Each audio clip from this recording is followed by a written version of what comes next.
Chapter 1. The Experiment. I am glad you came, Clark. Very glad indeed.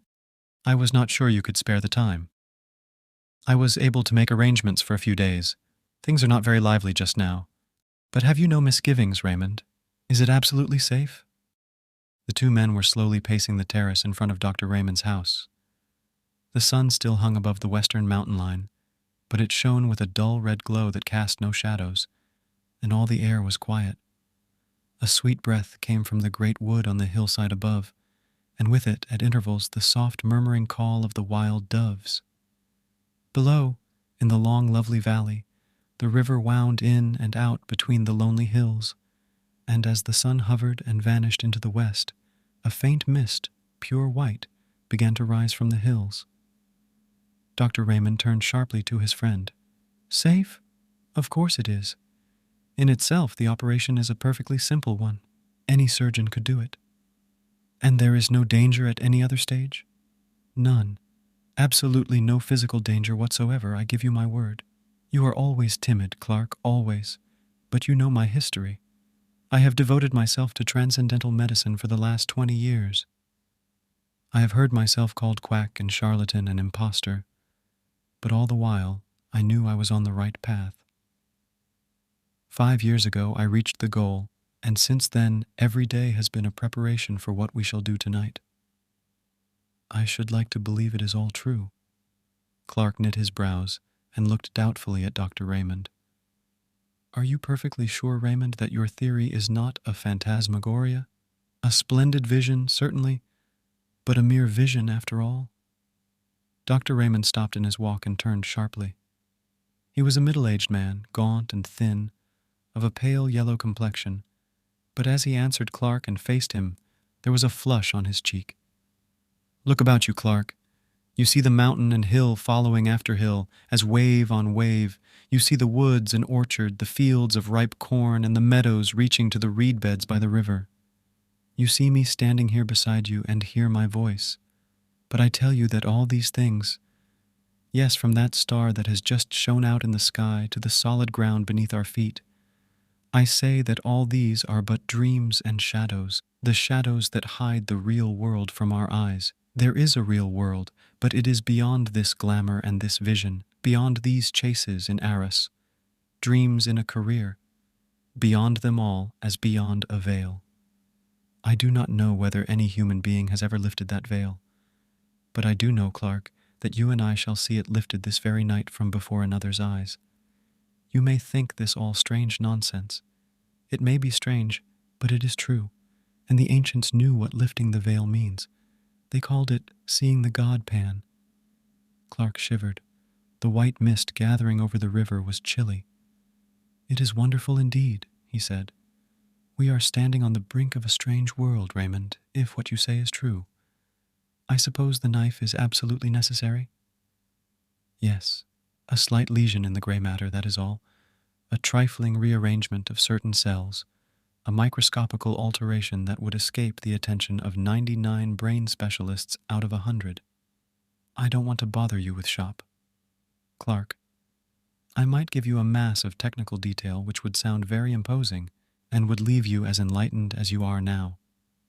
But I suppose you have read, casually, in out-of-the-way corners of your paper, that immense strides have been made recently in the physiology of the brain. I saw a paragraph the other day about Digby's theory and Brown-Faber's discoveries. Theories and discoveries. Where they are standing now, I stood 15 years ago, and I need not tell you that I have not been standing still for the last 15 years. It will be enough if I say that 5 years ago, I made the discovery that I alluded to when I said that 10 years ago I reached the goal. After years of labor, after years of toiling and groping in the dark, after days and nights of disappointments and sometimes of despair, in which I used now and then to tremble and grow cold with the thought that perhaps there were others seeking for what I sought. At last, after so long, a pang of sudden joy thrilled my soul, and I knew the long journey was at an end. By what seemed then and still seems a chance, the suggestion of a moment's idle thought followed up upon familiar lines and paths that I had tracked 100 times already. The great truth burst upon me, and I saw, mapped out in lines of sight, a whole world, a sphere unknown, continents and islands and great oceans in which no ship has sailed, to my belief, since a man first lifted up his eyes and beheld the sun and the stars of heaven and the quiet earth beneath. You will think this all high-flown language, Clark, but it is hard to be literal. And yet, I do not know whether what I am hinting at cannot be set forth in plain and lonely terms. For instance, this world of ours is pretty well girded now with the telegraph wires and cables. Thought, with something less than the speed of thought, flashes from sunrise to sunset, from north to south, across the floods and the desert places. Suppose that an electrician of today were suddenly to perceive that he and his friends have merely been playing with pebbles and mistaking them for the foundations of the world. Suppose that such a man saw uttermost space lie open before the current, and words of men flash forth to the sun and beyond the sun into the systems beyond, and the voice of articulate speaking men echo in the waste void that bounds our thought. As analogies go, that is a pretty good analogy of what I have done. You can understand now a little of what I felt as I stood here one evening. It was a summer evening, and the valley looked much as it does now. I stood here and saw before me the unutterable, the unthinkable gulf that yawns profound between two worlds, the world of matter and the world of spirit. I saw the great empty deep stretch dim before me, and in that instant a bridge of light leapt from the earth to the unknown shore, and the abyss was spanned. You may look in Brown Faber's book, if you like, and you will find that to the present day, men of science are unable to account for the presence or to specify the functions of a certain group of nerve cells in the brain. That group is, as it were, land to let, a mere waste place for fanciful theories. I am not in the position of Brown Faber and the specialists. I am perfectly instructed as to the possible functions of those nerve centers in the scheme of things. With a touch I can bring them into play. With a touch, I say, I can set free the current. With a touch I can complete the communication between this world of sense and... We shall be able to finish the sentence later on. Yes, the knife is necessary, but think what that knife will effect. It will level utterly the solid wall of sense, and probably for the first time since man was made, a spirit will gaze on a spirit world. Clark, Mary will see the God-pan. But you remember what you wrote to me? I thought it would be requisite that she... He whispered the rest into the doctor's ear. Not at all, not at all. That is nonsense, I assure you. Indeed, it is better as it is. I am quite certain of that. Consider the matter well, Raymond. It's a great responsibility. Something might go wrong. You would be a miserable man for the rest of your days. No, I think not, even if the worst happened. As you know, I rescued Mary from the gutter and from almost certain starvation when she was a child. I think her life is mine, to use as I see fit. Come, it's getting late. We had better go in. Dr. Raymond led the way into the house, through the hall, and down a long dark passage. He took a key from his pocket and opened a heavy door and motioned Clark into his laboratory. It had once been a billiard room, and was lighted by a glass dome in the center of the ceiling, whence there still shone a sad gray light on the figure of the doctor as he lit a lamp with a heavy shade and placed it on a table in the middle of the room. Clark looked about him. Scarcely a foot of wall remained bare. There were shelves all around laden with bottles and phials of all shapes and colors, and at one end stood a little Chippendale bookcase. Raymond pointed to this. You see that parchment Oswald Crolius? He was one of the first to show me the way, though I don't think he ever found it himself. That is a strange saying of his. In every grain of wheat there lies hidden the soul of a star. There was not much furniture in the laboratory. The table in the center, a stone slab with a drain in one corner, the two armchairs on which Raymond and Clark were sitting. That was all, except an odd-looking chair at the furthest end of the room. Clark looked at it and raised his eyebrows. Yes, that is the chair, said Raymond. We may as well place it in position. He got up and wheeled the chair to the light and began raising and lowering it, letting down the seat, setting the back at various angles, and adjusting the footrest. It looked comfortable enough, and Clark passed his hand over the soft green velvet as the doctor manipulated the levers. "Now, Clark, make yourself quite comfortable. I have a couple hours' work before me. I was obliged to leave certain matters to the last." Raymond went to the stone slab, and Clark watched him drearily as he bent over a row of files and lit the flame under the crucible. The doctor had a small hand lamp, shaded as the larger one, on a ledge above his apparatus, and Clark, who sat in the shadows, looked down at the great shadowy room, wondering at the bizarre effects of brilliant light and undefined darkness contrasting with one another. Soon he became conscious of an odd odor, at first the merest suggestion of odor in the room, and as it grew more decided, he felt surprised that he was not reminded of the chemist's shop or the surgery. Clark found himself idly endeavoring to analyze the sensation, and half-conscious he began to think of a day, 15 years ago, that he had spent roaming through the woods and meadows near his own home. It was a burning day at the beginning of August. The heat had dimmed the outlines of all things and all distances with a faint mist, and people who observed the thermometer spoke of an abnormal register, of a temperature that was almost tropical. Strangely, that wonderful hot day of the 50s rose up again in Clark's imagination. The sense of dazzling, all-pervading sunlight seemed to blot out the shadows and the lights of the laboratory, and he felt again the heated air beating in gusts about his face, saw the shimmer rising from the turf, and heard the myriad murmur of the summer. "I hope the smell doesn't annoy you, Clark. There's nothing unwholesome about it. It may make you a bit sleepy, that's all." Clark heard the words quite distinctly, and knew that Raymond was speaking to him, but for the life of him, he could not rouse himself from his lethargy. He could only think of the lonely walk he had taken 15 years ago. It was his last look at the fields and woods he had known since he was a child, and now it all stood out in brilliant light, as a picture, before him. Above all, there came to his nostrils the scent of summer, the smell of flowers mingled, and the odor of the woods, of cool shaded places, deep in the green depths, drawn forth by the sun's heat, and the scent of the good earth, lying as it were with arms stretched forth and smiling lips, overpowered all. His fancies made him wander, as he had wandered long ago, from the fields into the wood, tracking a little path between the shining undergrowth of beech trees, and the trickle of water dropping from the limestone rock sounded as a clear melody in the dream. Thoughts began to go astray and to mingle with other thoughts. The beech alley was transformed to a path between ilex trees, and here and there a vine climbed from bough to bough and sent up waving tendrils and drooped with purple grapes, and the sparse gray-green leaves of a wild olive tree stood out against the dark shadows of the ilex.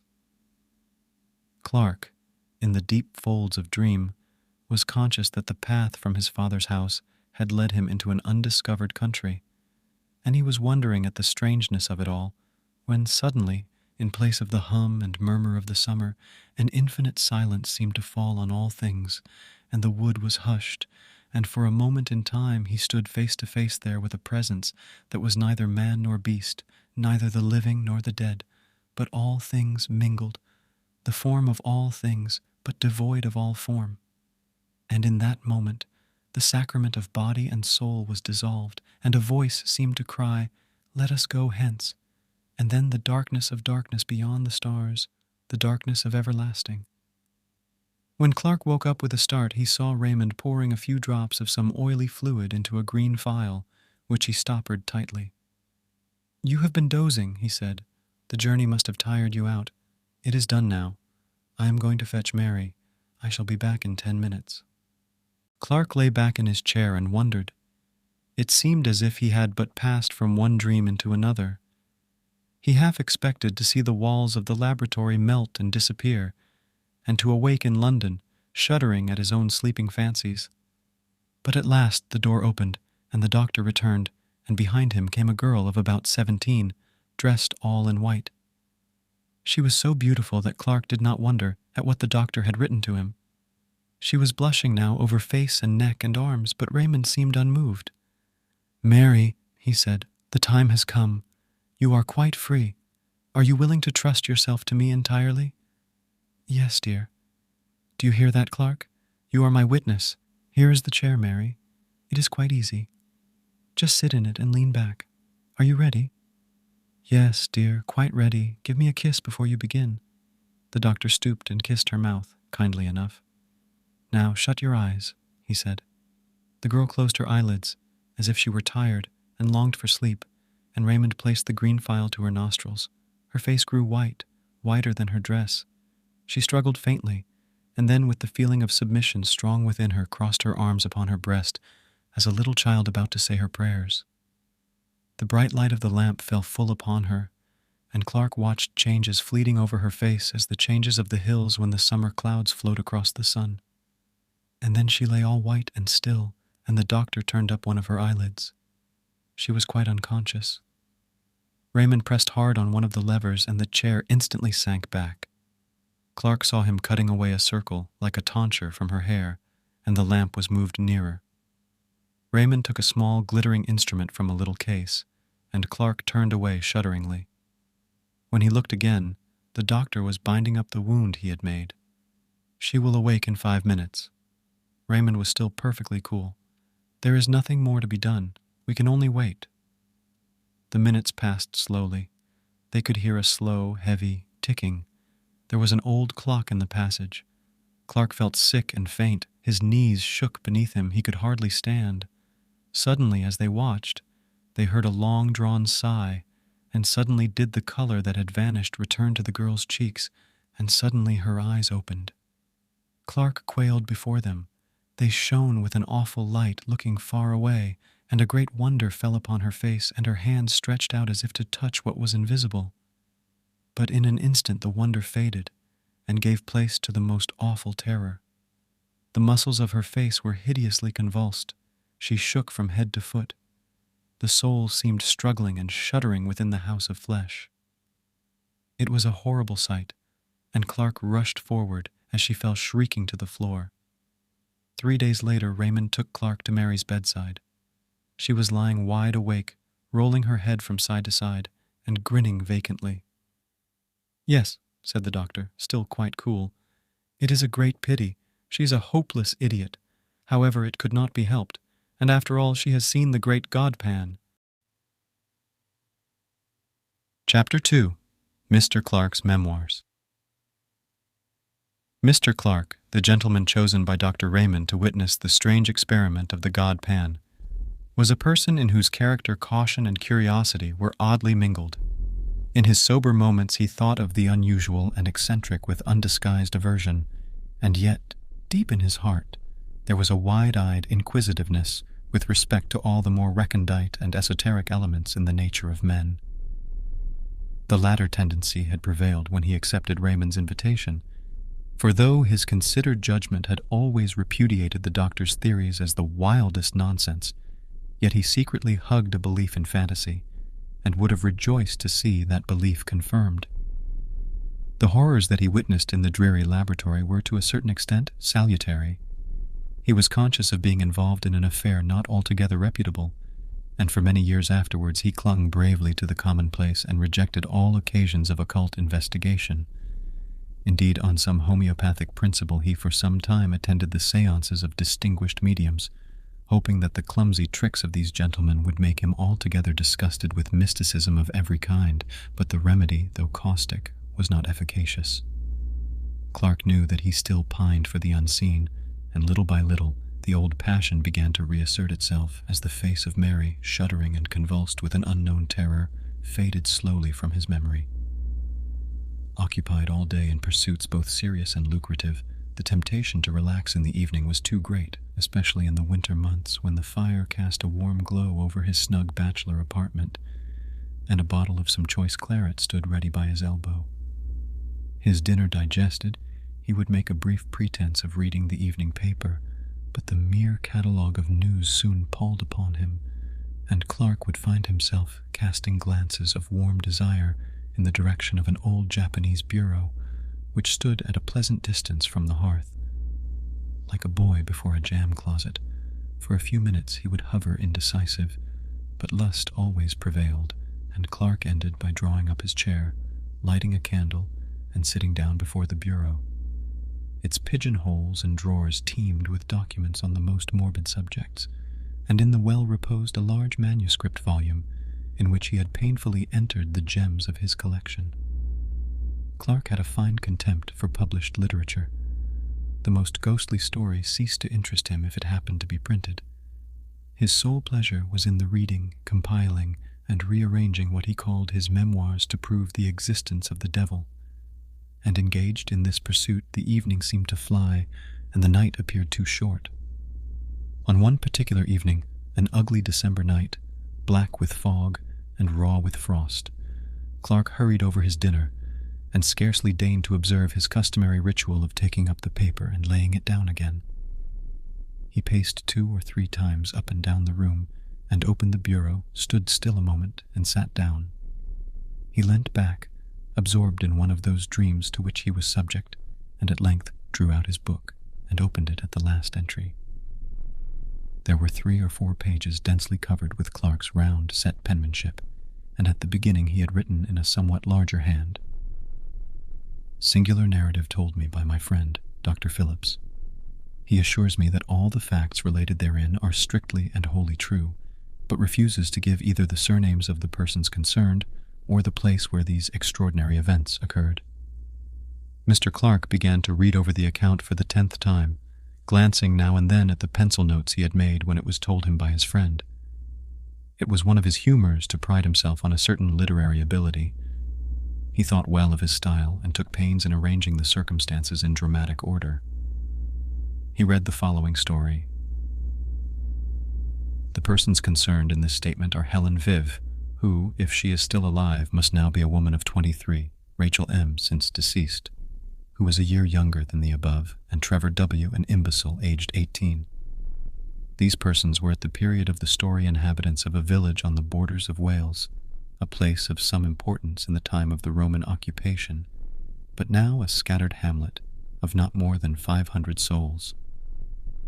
It is situated on rising ground, about 6 miles from the sea, and is sheltered by a large and picturesque forest. Some 11 years ago, Helen V. came to the village under rather peculiar circumstances.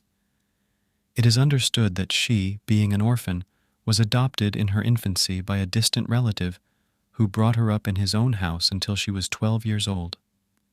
Thinking, however, that it would be better for the child to have playmates of her own age, he advertised in several local papers for a good home in a comfortable farmhouse for a girl of 12.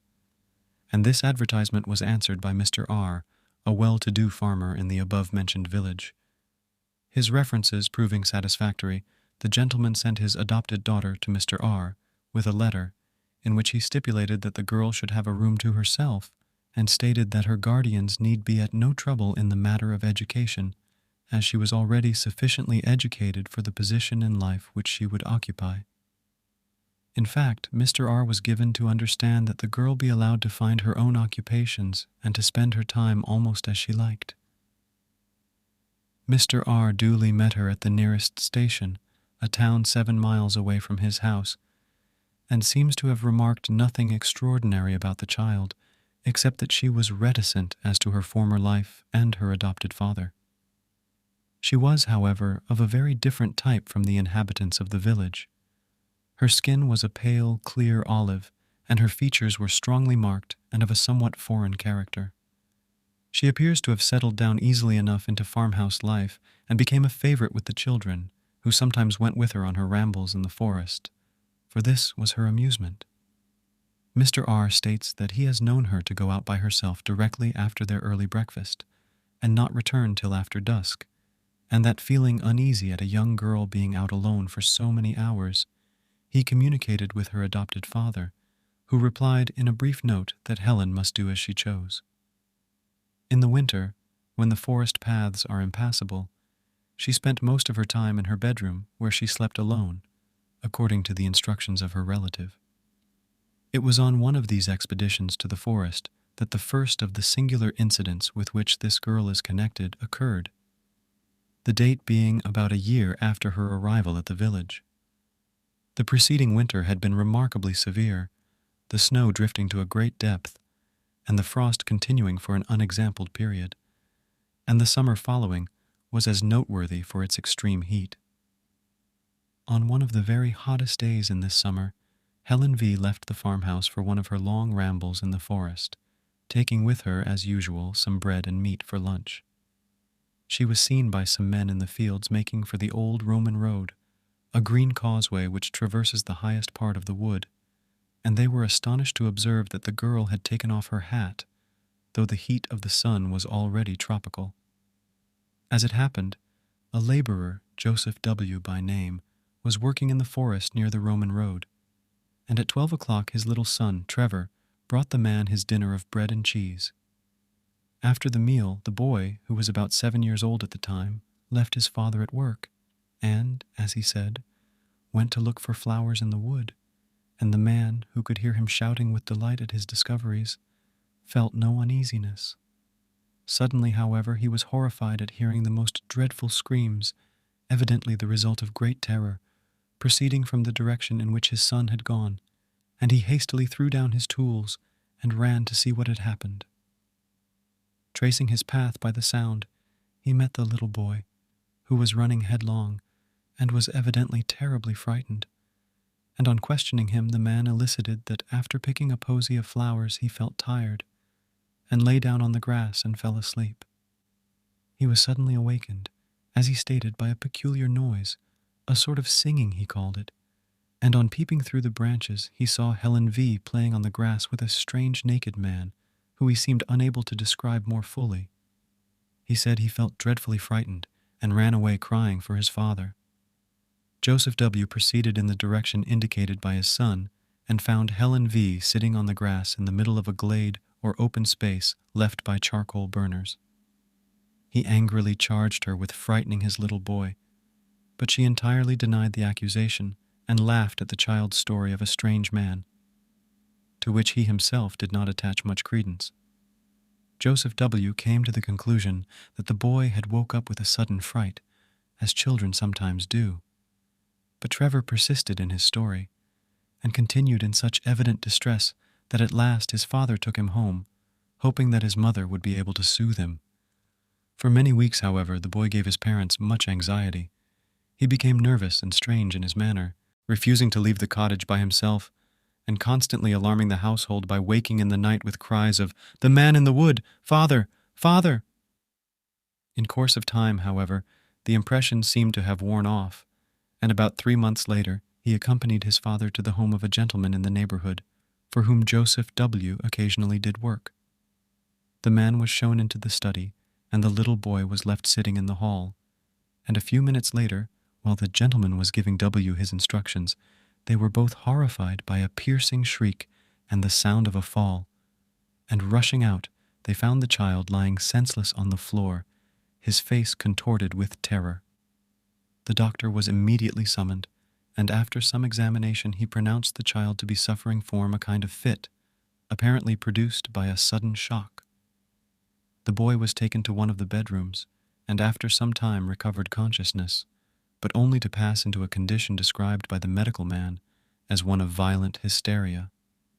The doctor exhibited a strong sedative, and in the course of 2 hours pronounced him fit to walk home, but in passing through the hall the paroxysms of fright returned, and with additional violence. The father perceived that the child was pointing at some object, and heard the old cry, "The man in the wood," and looking in the direction indicated, saw a stone head of grotesque appearance, which had been built into the wall above one of the doors. It seems the owner of the house had recently made alterations in his premises, and on digging the foundations for some offices, the men had found a curious head, evidently of the Roman period, which had been placed in the manner described. The head is pronounced by the most experienced archaeologists of the district to be that of a faun or satyr.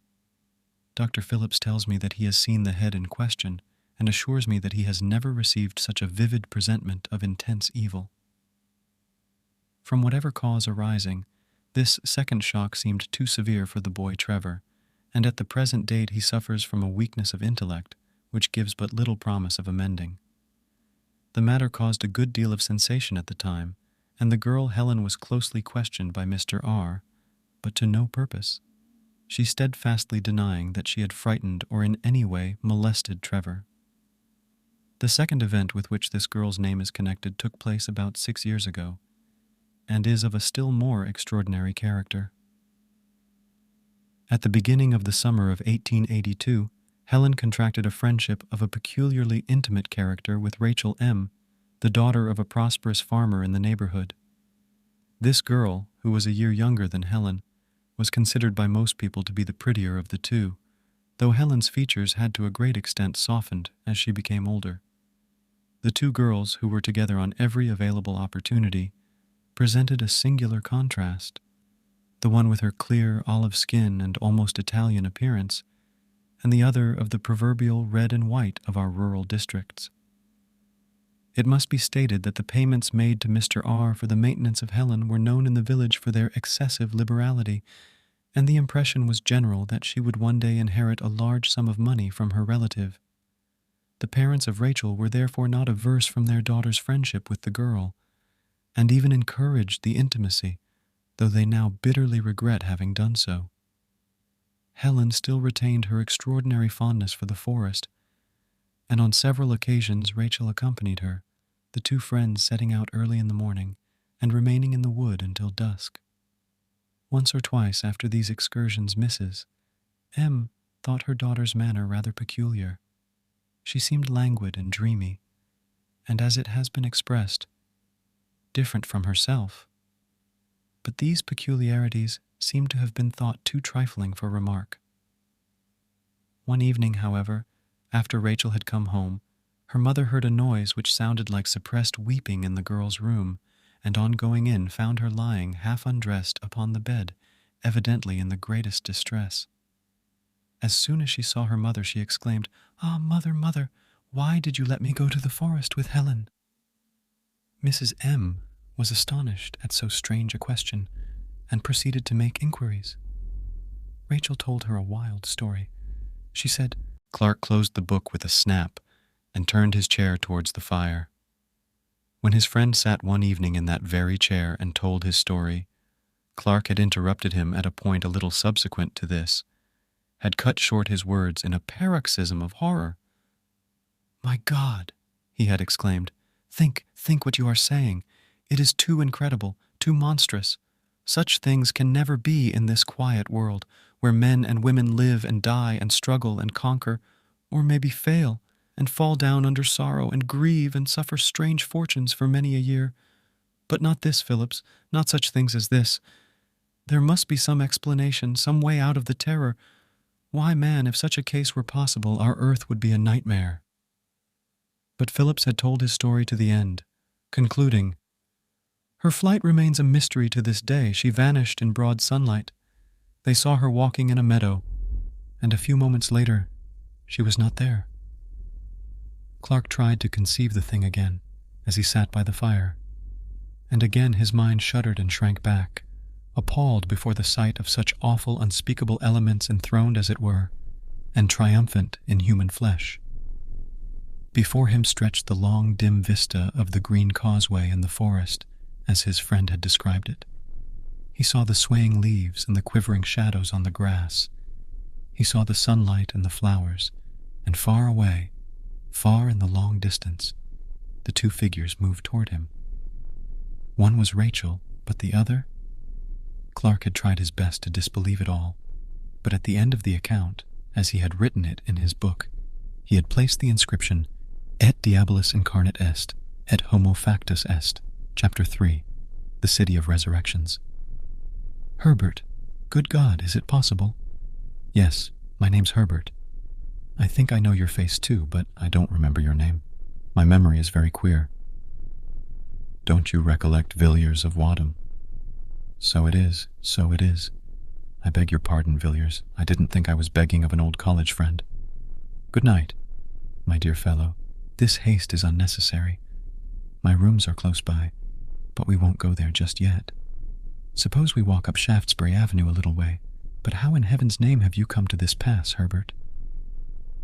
"It's a long story, Villiers, and a strange one too, but you can hear it if you like." "Come on then, take my arm, you don't seem very strong." The ill-assorted pair moved slowly up Rupert Street, the one in dirty, evil-looking rags, and the other attired in the regulation uniform of a man about town, trim, glossy, and eminently well-to-do. Villiers had emerged from his restaurant after an excellent dinner of many courses, assisted by an ingratiating little flask of Chianti, and, in that frame of mind which was with him almost chronic, had delayed a moment by the door, peering round in the dimly lighted street in search of those mysterious incidents and persons with which the streets of London teem in every quarter and every hour.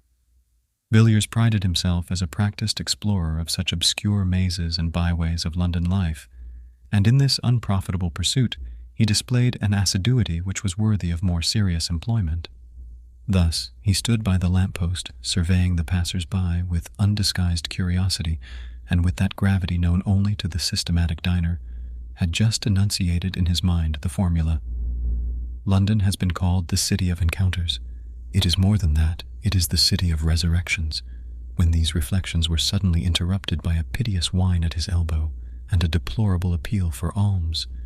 He looked around in some irritation, and with a sudden shock found himself confronted with the embodied proof of his somewhat stilted fancies.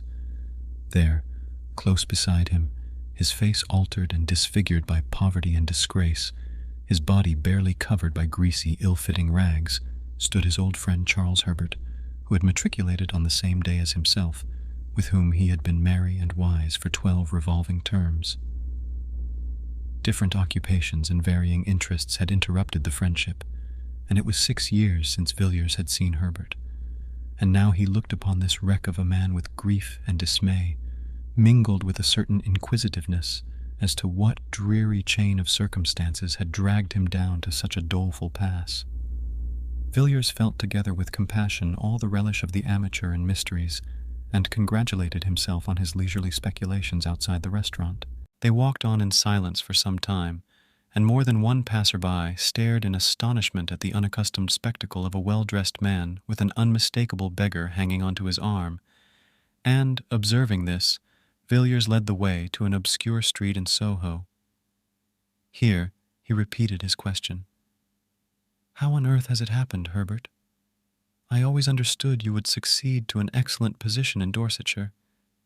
Did your father disinherit you?" "Surely not." "No, Villiers. I came into all the property at my poor father's death. He died a year after I left Oxford. He was a very good father to me, and I mourned his death sincerely enough. But you know what young men are. A few months later I came up to town and went a good deal into society. Of course I had excellent introductions, and I managed to enjoy myself very much in a harmless sort of way. I played a little, certainly, but never for heavy stakes.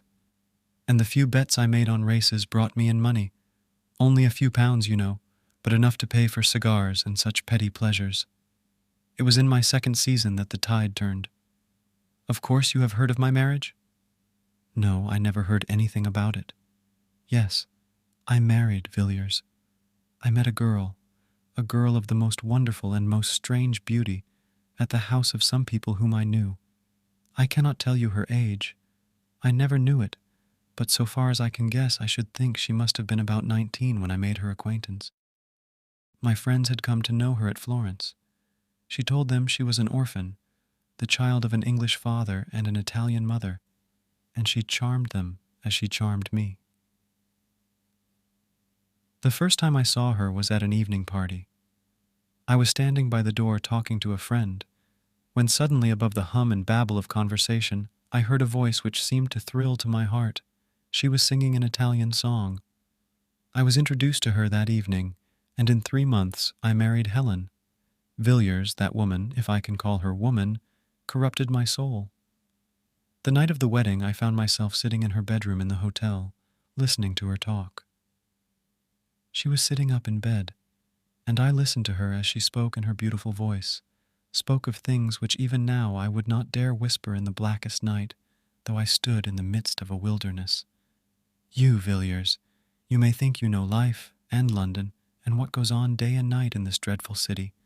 For all I can say, you may have heard the talk of the vilest, but I tell you, you can have no conception of what I know. Not in your most fantastic, hideous dreams can you have imaged forth the faintest shadow of what I have heard. and seen. Yes, seen.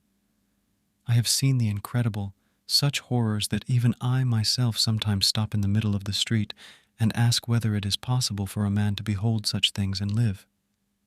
In a year, Villiers, I was a ruined man, in body and soul, in body and soul. But your property, Herbert, you had land in Dorset. I sold it all, the fields and woods, the dear old house, everything. And the money? She took it all from me.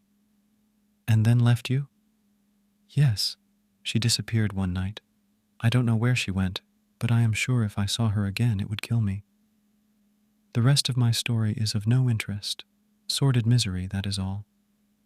You may think, Villiers, that I have exaggerated and talked for effect, but I have not told you half. I could tell you certain things which would convince you, but you would never know a happy day again. You would pass the rest of your life as I pass mine, a haunted man, a man who has seen hell. Villiers took the unfortunate man to his rooms and gave him a meal. Herbert could eat little and scarcely touched the glass of wine set before him. He sat moody and silent by the fire, and seemed relieved when Villiers sent him away with a small present of money. "By the way, Herbert," said Villiers as they parted at the door, "what was your wife's name? You said Helen, I think. Helen what?" "The name she passed under when I met her was Helen Vaughan, but what her real name was I can't say. I don't think she had a name." No, not in that sense. Only human beings have names, Villiers. I can't say any more. Goodbye. Yes, I will not fail to call if I see any way in which you can help me. Good night." The man went out into the bitter night, and Villiers returned to his fireside. There was something about Herbert which shocked him inexpressibly, not his poor rags, nor the marks which poverty had set upon his face, but rather an indefinite terror which hung about him like a mist. He had acknowledged that he himself was not devoid of blame. The woman, he had avowed, had corrupted him body and soul. And Villiers felt that this man, once his friend, had been an actor in scenes evil beyond the power of words. His story needed no confirmation. He himself was the embodied proof of it. Villiers mused curiously over the story he had heard, and wondered whether he had heard both the first and the last of it. No, he thought, certainly not the last, probably only the beginning. A case like this is like a nest of Chinese boxes. You open one after the other and find a quainter workmanship in every box. Most likely poor Herbert is merely one of the outside boxes. There are stranger ones to follow. Villiers could not take his mind away from Herbert and his story, which seemed to grow wilder as the night wore on. The fire seemed to burn low, and the chilly air of the morning crept into the room. Villiers got up with a glance over his shoulder, and shivering slightly, went to bed. A few days later he saw at his club a gentleman of his acquaintance named Austin, who was famous for his intimate knowledge of London life, both in its tenebrous and luminous phases. Villiers, still full of his encounter in Soho and its consequences, thought Austin might possibly be able to shed some light on Herbert's history. And so, after some casual talk, he suddenly put the question, "Do you happen to know anything of a man named Herbert? Charles Herbert?" Austin turned round sharply and stared at Villiers with some astonishment. "Charles Herbert? Weren't you in town 3 years ago? No, then you have not heard of the Paul Street case? It caused a good deal of sensation at the time.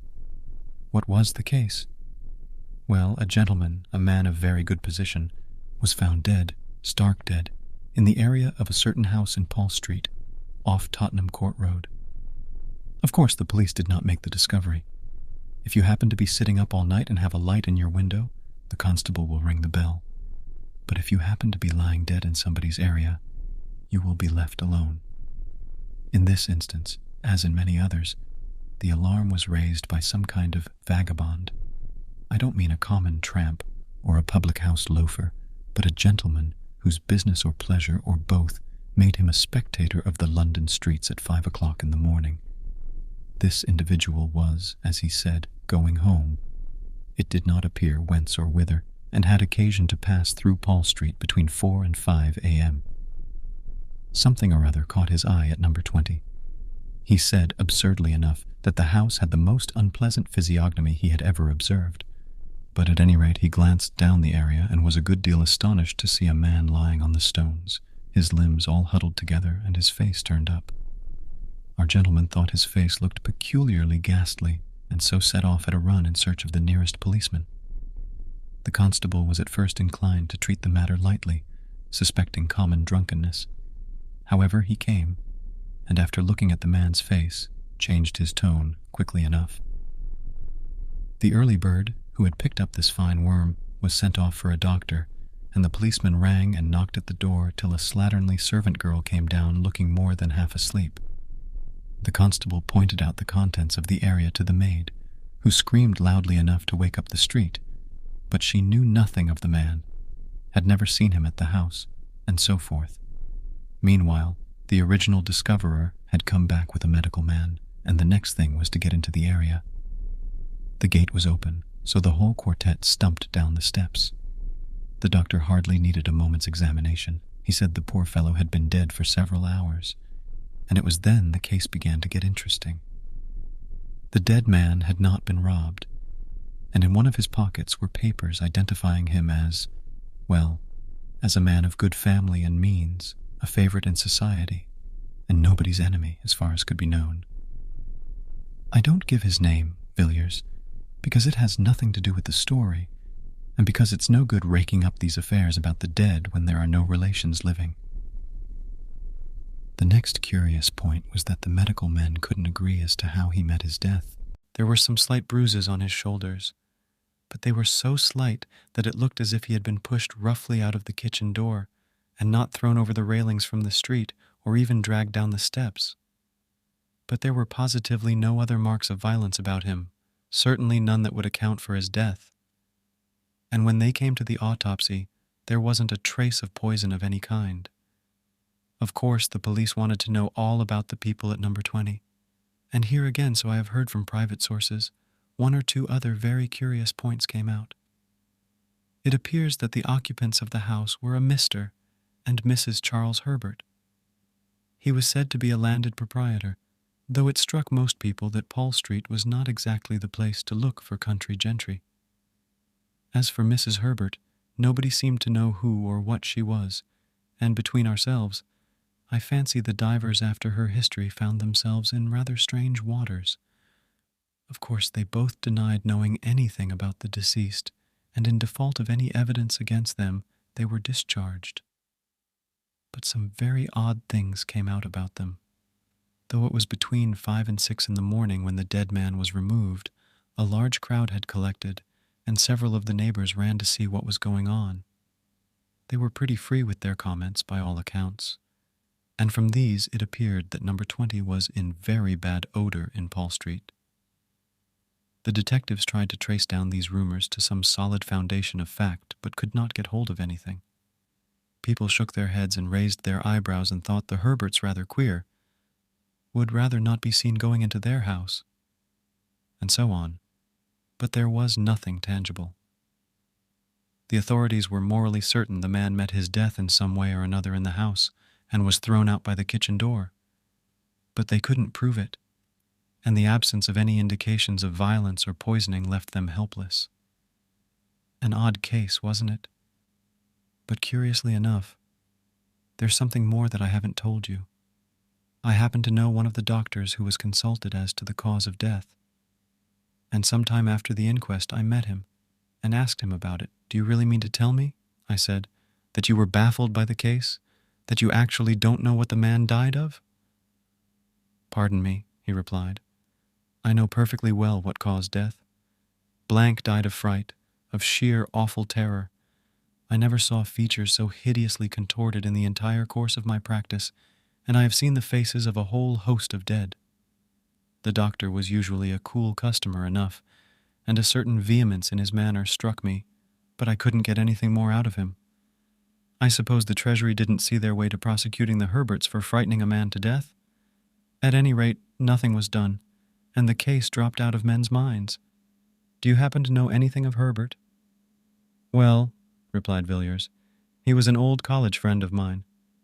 You don't say so? Have you ever seen his wife? No, I haven't. I have lost sight of Herbert for many years. It's queer, isn't it, parting with a man at the college gate or at Paddington, seeing nothing of him for years, and then finding him pop up his head in such an odd place. But I should like to have seen Mrs. Herbert. People said extraordinary things about her. What sort of things? Well, I hardly know how to tell you.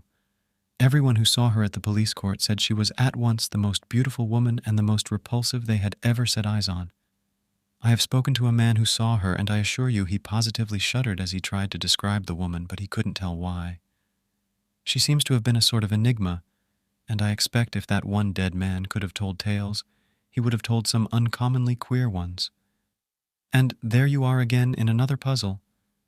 What could a respectable country gentleman like Mr. Blank, we'll call him that if you don't mind, want in such a very queer house as number 20? It's altogether a very odd case, isn't it? It is indeed, Austin. An extraordinary case. I didn't think when I asked you about my old friend I should strike on such strange metal. Well, I must be off. Good day. Villiers went away, thinking of his own conceit of the Chinese boxes. Here was quaint workmanship indeed. Chapter 4. The Discovery. In Paul Street. A few months after Villiers' meeting with Herbert, Mr. Clark was sitting, as usual, by his after-dinner hearth, resolutely guarding his fancies from wandering in the direction of the bureau. For more than a week he had succeeded in keeping away from the memoirs, and he cherished hopes of a complete self-reformation. But, in spite of his endeavors, he could not hush the wonder and the strange curiosity that the last case he had written down had excited within him. He had put the case, or rather the outline of it conjecturally, to a scientific friend, who shook his head and thought Clark getting queer, and on this particular evening Clark was making an effort to rationalize the story when a sudden knock at the door roused him from his meditations. "Mr. Villiers to see you, sir." "Dear me, Villiers, it is very kind of you to look me up. I have not seen you for many months. I should think nearly a year. Come in, come in. And how are you, Villiers? Want any advice about investments?" "No, thanks. I fancy everything I have in that way is pretty safe. No, Clark, I have really come to consult you about a rather curious matter that has been brought under my notice of late. I'm afraid you will think it all rather absurd when I tell my tale. I sometimes think so myself, and that's just what I made up my mind to come to you, as I know you're a practical man." Mr. Villiers was ignorant of the Memoirs to Prove the Existence of the Devil. "Well, Villiers, I shall be happy to give you my advice to the best of my ability. What is the nature of the case?" "It's an extraordinary thing altogether. You know my ways. I always keep my eyes open in the streets, and in my time I have chanced upon some queer customers, and queer cases too, but this I think beats all. I was coming out of a restaurant one nasty winter night about 3 months ago. I had had a capital dinner and a good bottle of Chianti, and I stood for a moment on the pavement thinking what a mystery there is about London streets and the companies that pass along them. A bottle of red wine encourages these fancies, Clark, and I dare say I should have thought a page of small type, but I was cut short by a beggar who had come behind me and was making the usual appeals. Of course I looked round, and this beggar turned out to be what was left of an old friend of mine, a man named Herbert. I asked him how he had come to such a wretched pass, and he told me. We walked up and down one of those long and dark Soho streets, and there I listened to his story. He said he had married a beautiful girl, some years younger than himself, and as he put it, she had corrupted him body and soul. He wouldn't go into details. He said he dare not. That what he had seen and heard haunted him by night and day, and when I looked in his face I knew he was speaking the truth. There was something about the man that made me shiver. I don't know why, but it was there. I gave him a little money and sent him away, and I assure you that when he was gone I gasped for breath. His presence seemed to chill one's blood. Isn't this all just a little fanciful, Villiers? I suppose the poor fellow had made an imprudent marriage and, in plain English, gone to the bad. Well, listen to this. Villiers told Clark the story he had heard from Austin. You see, he concluded, there can be but little doubt that this Mr. Blank, whoever he was, died of sheer terror. He saw something so awful, so terrible, that it cut short his life. And what he saw, he most certainly saw in that house, which, somehow or other, had got a bad name in the neighborhood. I had the curiosity to go and look at the place for myself. It's a saddening kind of street. The houses are old enough to be mean and dreary, but not old enough to be quaint. As far as I could see, most of them are let in lodgings, furnished and unfurnished, and almost every door has 3 bells to it. Here and there the ground floors have been made into shops of the commonest kind. It's a dismal street in every way. I found number 20 was to let, and I went to the agents and got the key. Of course, I should have heard nothing of the Herberts in that quarter, but I asked the man, fair and square, how long they had left the house, and whether there had been other tenants in the meanwhile. He looked at me queerly for a minute and told me the Herberts had left immediately after the unpleasantness, as he called it, and since then the house had been empty. Mr. Villiers paused for a moment. I have always been rather fond of going over empty houses. There's a sort of fascination about the desolate empty rooms, with the nails sticking in the walls, and the dust thick upon the window sills. But I didn't enjoy going over number 20, Paul Street. I had hardly put my foot inside the passage when I noticed a queer, heavy feeling about the air of the house. Of course, all empty houses are stuffy and so forth, but this was something quite different. I can't describe it to you, but it seemed to stop the breath. I went into the front room, and the back room, and the kitchens downstairs. They were all dirty and dusty enough, as you would expect, but there was something strange about them all. I couldn't define it to you. I only know I felt queer. It was one of the rooms on the first floor, though, that was the worst. It was a largish room, and once on a time the paper must have been cheerful enough, but when I saw it, paint, paper, and everything were most doleful. But the room was full of horror. I felt my teeth grinding as I put my hand on the door, and when I went in, I thought I should have fallen fainting to the floor. However, I pulled myself together and stood against the end wall, wondering what on earth there could be about the room to make my limbs tremble, and my heart beat as if I were at the hour of death. In one corner there was a pile of newspapers littered on the floor, and I began looking at them. They were papers of 3 or 4 years ago, some of them half torn, and some crumpled as if they had been used for packing. I turned the whole pile over, and amongst them I found a curious drawing. I will show it to you presently, but I couldn't stay in the room. I felt it was overpowering me. I was thankful to come out, safe and sound, into the open air. People stared at me as I walked along the street, and one man said I was drunk. I was staggering about from one side of the pavement to the other, and it was as much as I could do to take the key back to the agent and get home. I was in bed for a week, suffering from what my doctor called nervous shock and exhaustion. One of those days I was reading the evening paper and happened to notice a paragraph headed, "Starved to Death." It was the usual style of thing, a model lodging house in Marylebone, a door locked for several days, and a dead man in his chair when they broke in. The deceased, said the paragraph, was known as Charles Herbert, and is believed to have been once a prosperous country gentleman. His name was familiar to the public 3 years ago in connection with the mysterious death in Paul Street, Tottenham Court Road, the deceased being the tenant of the house number 20, in the area of which a gentleman of good position was found dead under circumstances not devoid of suspicion. A tragic ending, wasn't it? But after all, if what he told me were true, which I am sure it was, the man's life was all a tragedy, and a tragedy of a stranger sort than they put on the boards. "And that is the story, is it?" said Clark musingly. "Yes, that is the story. Well, really, Villiers, I scarcely know what to say about it. There are no doubt circumstances in the case which seem peculiar. The finding of the dead man in the area of Herbert's house, for instance, and the extraordinary opinion of the physician as to the cause of death. But, after all, it is conceivable that the facts may be explained in a straightforward manner. As to your own sensations, when you went to see the house, I would suggest that they were due to a vivid imagination. You must have been brooding in a semi-conscious way over what you had heard. I don't exactly see what more can be said or done in the matter. You evidently think there is a mystery of some kind, but Herbert is dead. Where then do you propose to look? I propose to look for the woman whom he married. She is the mystery. The two men sat silent by the fireside, Clark secretly congratulating himself on having successfully kept up the character of advocate of the commonplace, and Villiers wrapped in his gloomy fancies.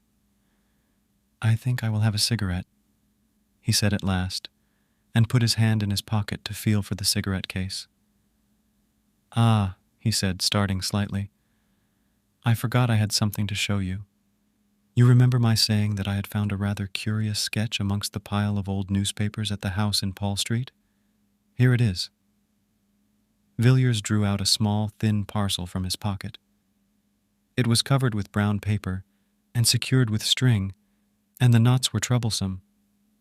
In spite of himself, Clark felt inquisitive. He bent forward on his chair as Villiers painfully undid the string and unfolded the outer covering. Inside was a second wrapping of tissue, and Villiers took it off and handed the small piece of paper to Clark without a word. There was dead silence in the room for 5 minutes or more. The two men sat so still that they could hear the ticking of the tall, old-fashioned clock that stood outside in the hall. And in the mind of one of them, the slow monotony of sound woke up a far, far memory. He was looking intently at the small pen-and-ink sketch of the woman's head. It had evidently been drawn with great care and by a true artist, for the woman's soul looked out of the eyes, and the lips were parted with a strange smile. Clark gazed still at the face. It brought to his memory one summer evening long ago. He saw again the long, lovely valley, the river winding between the hills, the meadows and the cornfields, the dull red sun, and the cold white mist rising from the water. He heard a voice speaking to him across the waves of many years, and saying, "Clark, Mary will see the God-pan."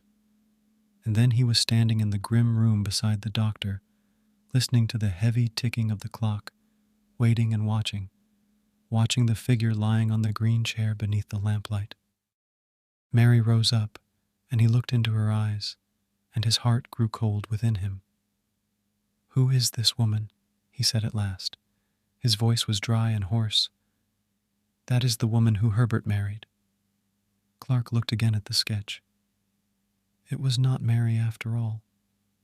There certainly was Mary's face, but there was something else.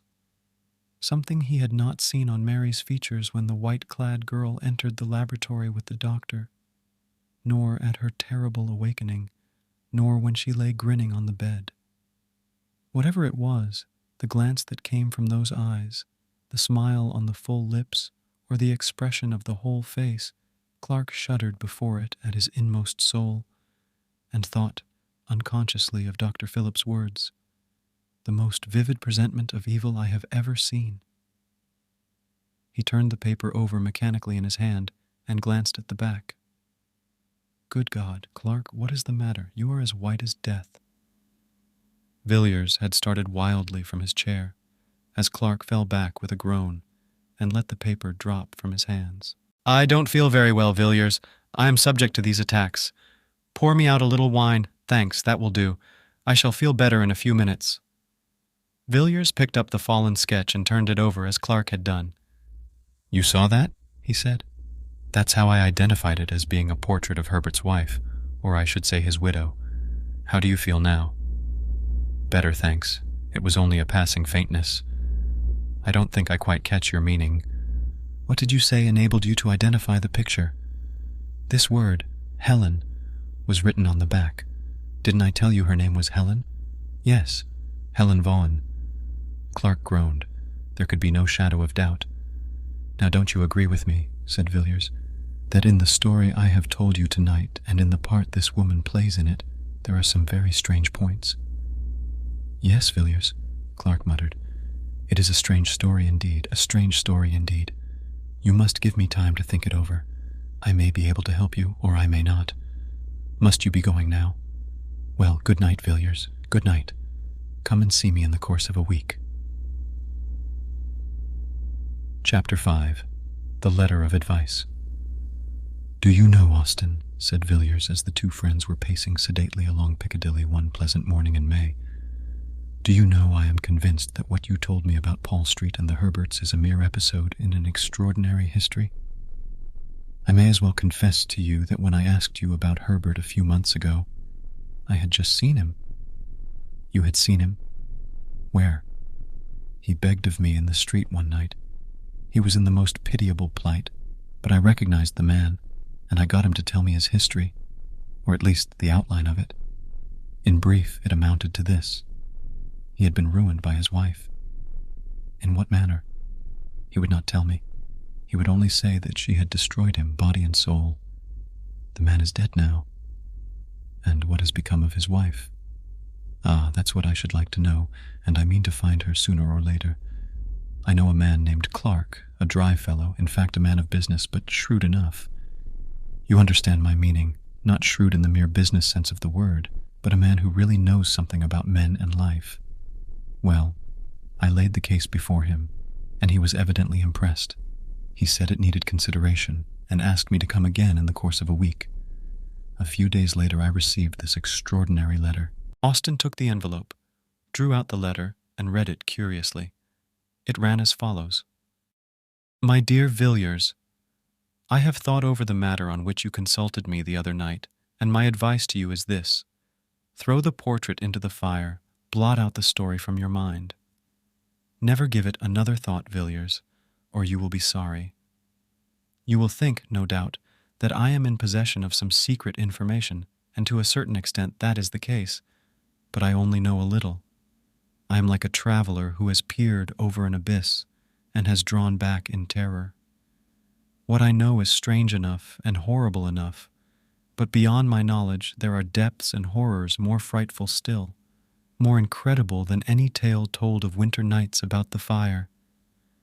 I have resolved, and nothing shall shake that resolve, to explore no whit farther, and if you value your happiness, you will make the same determination. Come and see me by all means, but we will talk on more cheerful topics than this."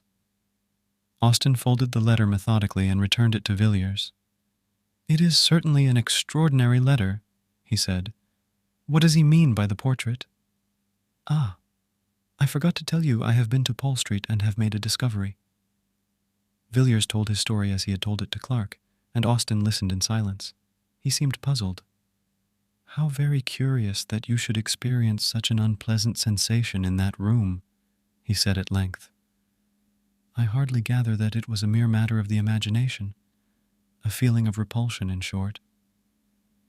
No, it was more physical than mental. It was as if I were inhaling at every breath some deadly fume, which seemed to penetrate to every nerve and bone and sinew of my body. I felt racked from head to foot. My eyes began to grow dim. It was like the entrance of death. Yes, very strange, certainly. You see, your friend confesses that there is some very black story connected with this woman. Did you notice any particular emotion in him when you were telling your tale?" "Yes, I did. He became very faint, but he assured me that it was a mere passing attack to which he was subject." "Did you believe him?" "I did at the time, but I don't now. He heard what I had to say with a good deal of indifference till I showed him the portrait. It was then that he was seized with the attack of which I spoke. He looked ghastly, I assure you. Then he must have seen the woman before. But there might be another explanation. It might have been the name, and not the face, which was familiar to him. What do you think?" "I couldn't say. To the best of my belief, it was after turning the portrait in his hands that he nearly dropped from the chair. The name, you know, was written on the back."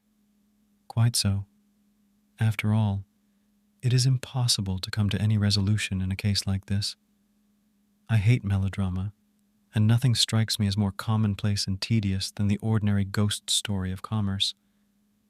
But really, Villiers, it looks as if there were something very queer at the bottom of all this." The two men had, without noticing it, turned up Ashley Street, leading northward from Piccadilly.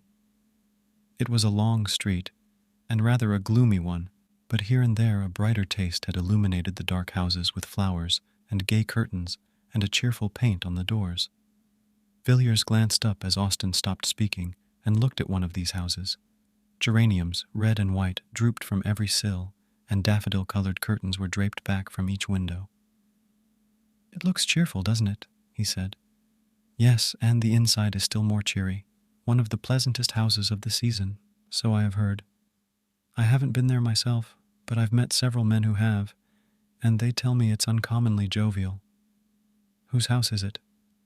"A Mrs. Beaumont's." "And who is she?" "I couldn't tell you. I have heard she comes from South America, but after all, who she is of little consequence. She's a very wealthy woman, there's no doubt of that, and some of the best people have taken her up. I hear she has some wonderful claret, really marvelous wine, which must have cost a fabulous sum. Lord Argentine was telling me about it. He was there last Sunday evening. He assures me he has never tasted such a wine, and Argentine, as you know, is an expert. By the way, that reminds me, she must be an oddish sort of woman, this Mrs. Beaumont. Argentine asked her how old the wine was, and what do you think she said? About 1,000 years, I believe. Lord Argentine thought she was chaffing him, you know, but when he laughed, she said she was speaking quite seriously and offered to show him the jar. Of course, he couldn't say anything more after that. But it seems rather antiquated for a beverage, doesn't it? Why, here we are at my rooms. Come in, won't you?" "Thanks, I think I will. I haven't seen the curiosity shop for a while." It was a room furnished richly, yet oddly, where every jar and bookcase and table and every rug and jar and ornament seemed to be a thing apart, preserving each its own individuality. "Anything fresh lately?" said Villiers after a while. "No, I think not. You saw those queer jugs, didn't you? I thought so. I don't think I have come across anything for the last few weeks." Austen glanced around the room from cupboard to cupboard, from shelf to shelf, in search of some new oddity. His eyes fell at last on an odd chest, pleasantly and quaintly carved, which stood in a dark corner of the room. "Ah," he said, "I was forgetting. I have got something to show you." Austen unlocked the chest, drew out a thick quarto volume, laid it on the table, and resumed the cigar he had put down. "Did you know Arthur Merrick, the painter, Villiers?" "A little. I met him 2 or 3 times at the house of a friend of mine. What has become of him? I haven't heard his name mentioned for some time." "He's dead." "You don't say so. Quite young, wasn't he?" "Yes. Only 30 when he died." "What did he die of?" "I don't know. He was an intimate friend of mine, and a thoroughly good fellow. He used to come here and talk to me for hours, and he was one of the best talkers I have met. He could even talk about painting, and that's more than can be said of most painters. About 18 months ago he was feeling rather overworked, and partly at my suggestion he went off on a sort of roving expedition, with no very definite end or aim about it. I believe New York was to be his first port, but I never heard from him. 3 months ago I got this book, with a very civil letter from an English doctor practicing at Buenos Aires, stating that he had attended the late Mr. Merrick during his illness, and that the deceased had expressed an earnest wish that the enclosed packet should be sent to me after his death. That was all." "And haven't you written for further particulars?" "I have been thinking of doing so. You would advise me to write to the doctor?" "Certainly. And what about the book?" "It was sealed up when I got it. I don't think the doctor had seen it." "It is something very rare? Merrick was a collector, perhaps?" "No, I think not. Hardly a collector. Now, what do you think of these Ainu jugs?" "They are peculiar, but I like them. But aren't you going to show me poor Merrick's legacy?" Yes, to be sure. The fact is it's rather a peculiar sort of thing, and I haven't shown it to anyone. I wouldn't say anything about it if I were you. There it is." Villiers took the book and opened it at haphazard. "It isn't a printed volume, then?" he said. "No. It is a collection of drawings in black and white by my poor friend Merrick." Villiers turned to the first page. It was blank. The second bore a brief inscription which he read: "Silet per diem universus, nec sine horrore secretus est. Luce nocturnis ignibus, chorus Aegipanum undique personatur, audiuntur et cantus tibiarum, et tinnitus symbolorum per orum maritimam." On the third page was a design which made Villiers start and look up at Austen. He was gazing abstractedly out of the window.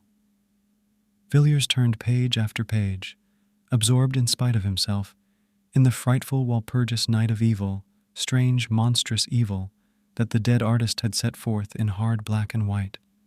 The figures of fauns and satyrs and edgepans danced before his eyes, the darkness of the thicket, the dance on the mountain-top, the scenes by lonely shores, in green vineyards, by rocks and desert places, passed before him. A world before which the human soul seemed to shrink back and shudder. Villiers whirled over the remaining pages. He had seen enough, but the picture on the last leaf caught his eye as he almost closed the book. Austen! Well, what is it? Do you know who that is? It was a woman's face, alone on the white page. Know who it is? No, of course not. I do. Who is it? It is Mrs. Herbert. Are you sure? I am perfectly sure of it. Poor Merrick, he is one more chapter in her history. But what do you think of the designs?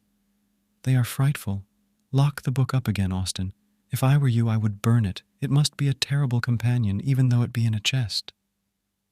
Yes, they are singular drawings, but I wonder what connection there could be between Merrick and Mrs. Herbert, or what link between her and these designs.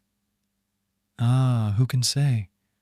It is possible that the matter may end here, and we shall never know. But in my own opinion, this Helen Vaughan or Mrs. Herbert is only the beginning. She will come back to London, Austen. Depend on it, she will come back, and we shall hear more about her then. I doubt it will be very pleasant news. Chapter 6. The Suicides. Lord Argentine was a great favourite in London society. At 20 he had been a poor man, decked with the surname of an illustrious family, but forced to earn a livelihood as best he could, and the most speculative of money-lenders would not have entrusted him with £50 on the chance of his ever changing his name for a title, and his poverty for a great fortune.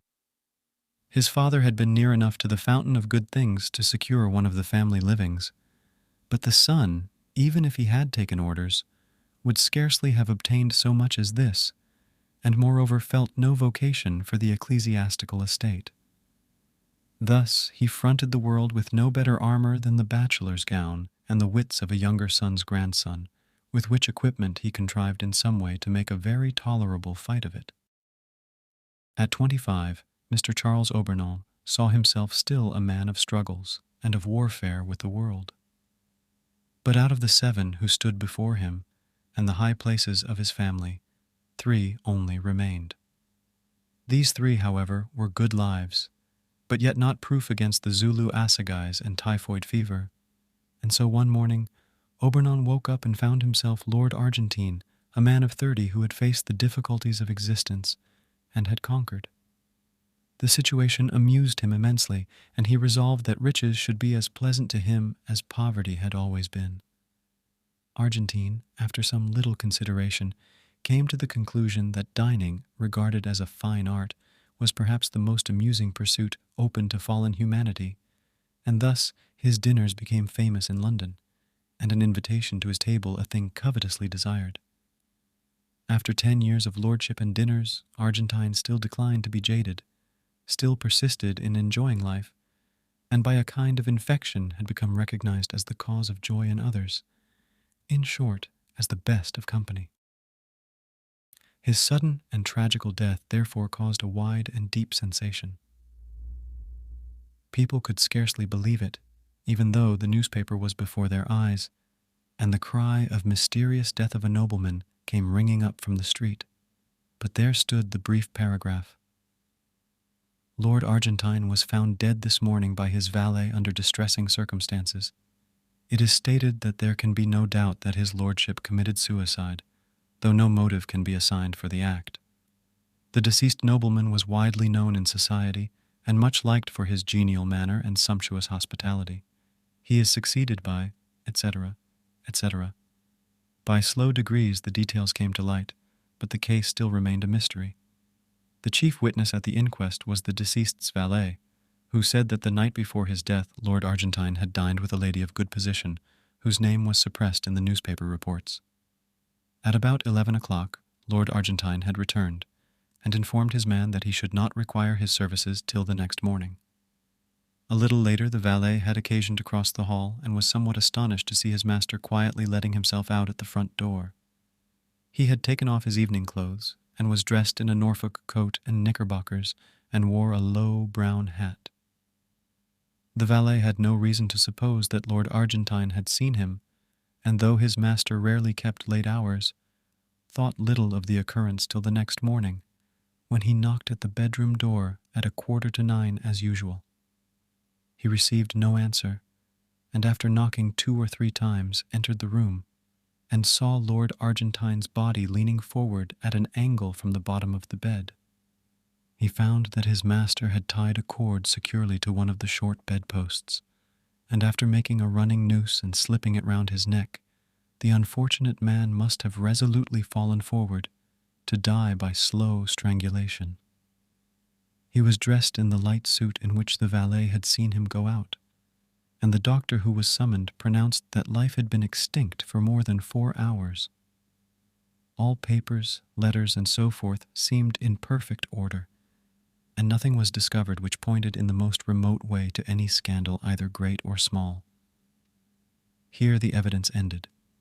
Nothing more could be discovered. Several persons had been present at the dinner party at which Lord Argentine had assisted, and to all these he seemed in his usual genial spirits.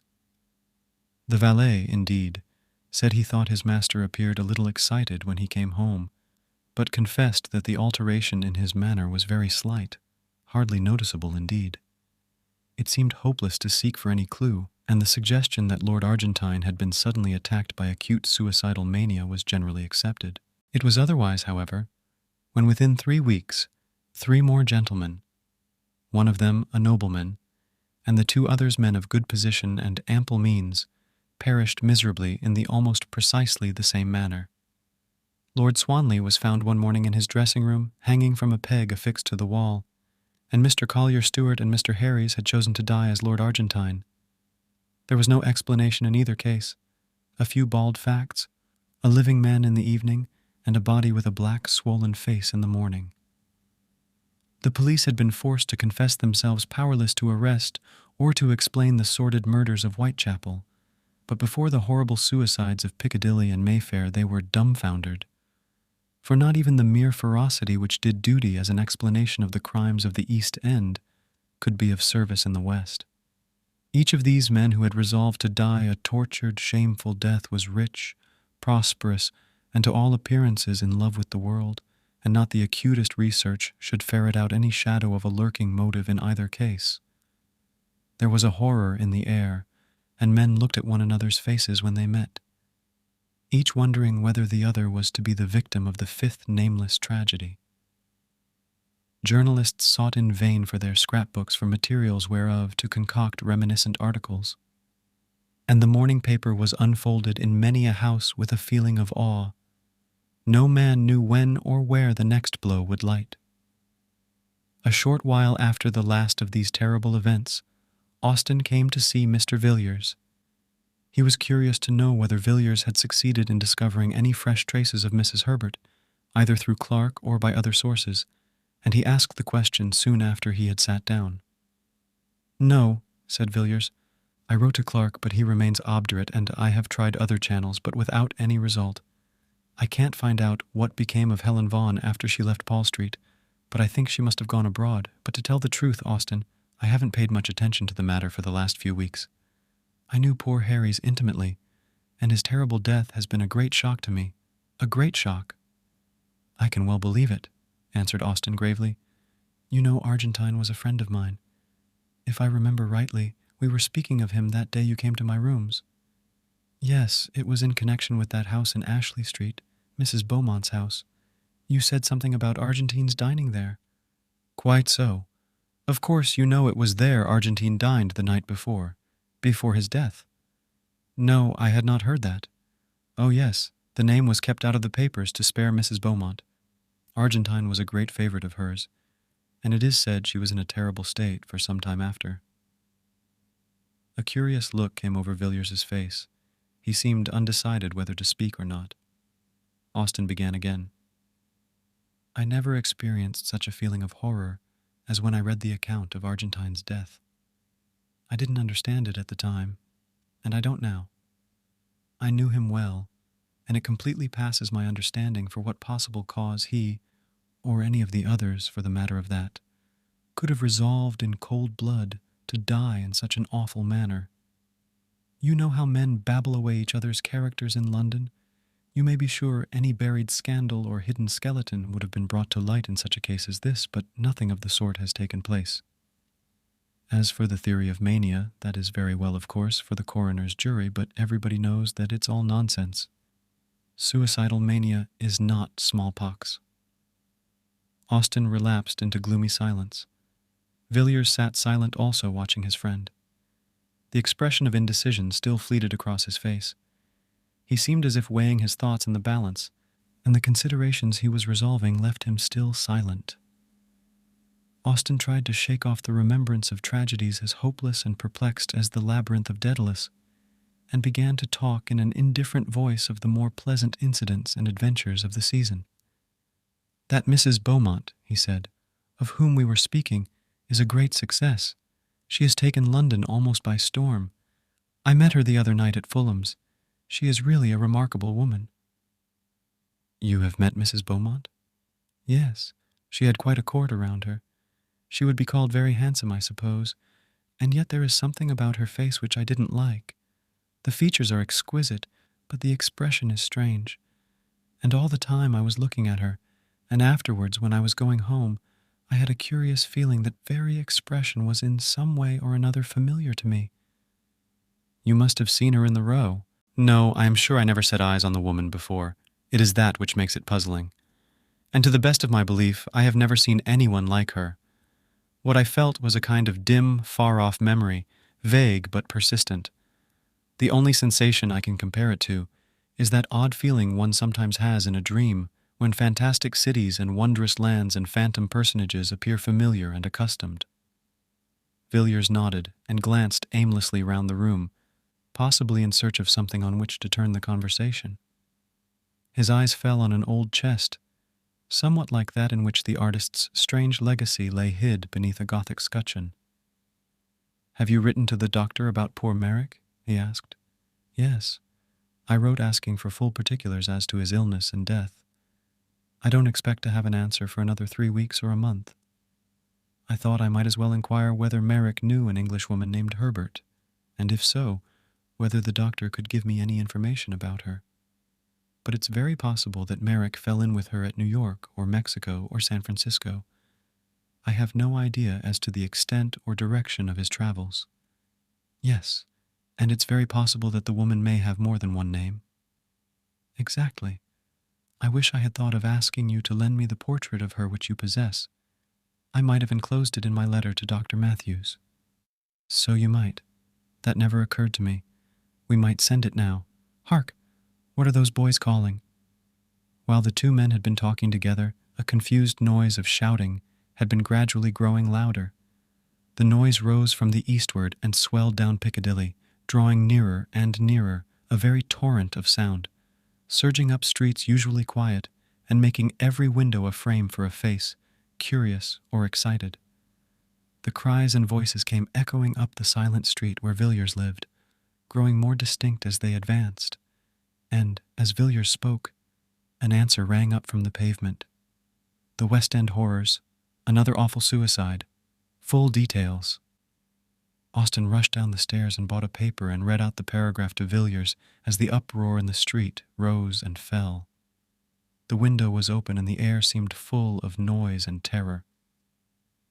"Another gentleman has fallen a victim to the terrible epidemic of suicide which for the last month has prevailed in the West End." Mr. Sidney Crashaw of Stoke House, Fulham, and King's Pomeroy, Devon, was found after a prolonged search hanging dead from the branch of a tree in his garden at 1 o'clock today. The deceased gentleman dined last night at the Carlton Club and seemed in his usual health and spirits. He left the club at about 10 o'clock and was seen walking leisurely up St. James's Street a little later. Subsequent to this, his movements cannot be traced. On the discovery of the body, medical aid was at once summoned, but life had evidently been long extinct. So far as is known, Mr. Crashaw had no trouble or anxiety of any kind. This painful suicide, it will be remembered, is the fifth of the kind in the last month. The authorities at Scotland Yard are unable to suggest any explanation of these terrible occurrences. Austen put down the paper in mute horror. "I shall leave London tomorrow," he said. "It is a city of nightmares. How awful this is, Villiers." Mr. Villiers was sitting by the window, quietly looking out into the street. He had listened to the newspaper report attentively, and the hint of indecision was no longer on his face. "Wait a moment, Austen," he replied. "I have made up my mind to mention a little matter that occurred last night.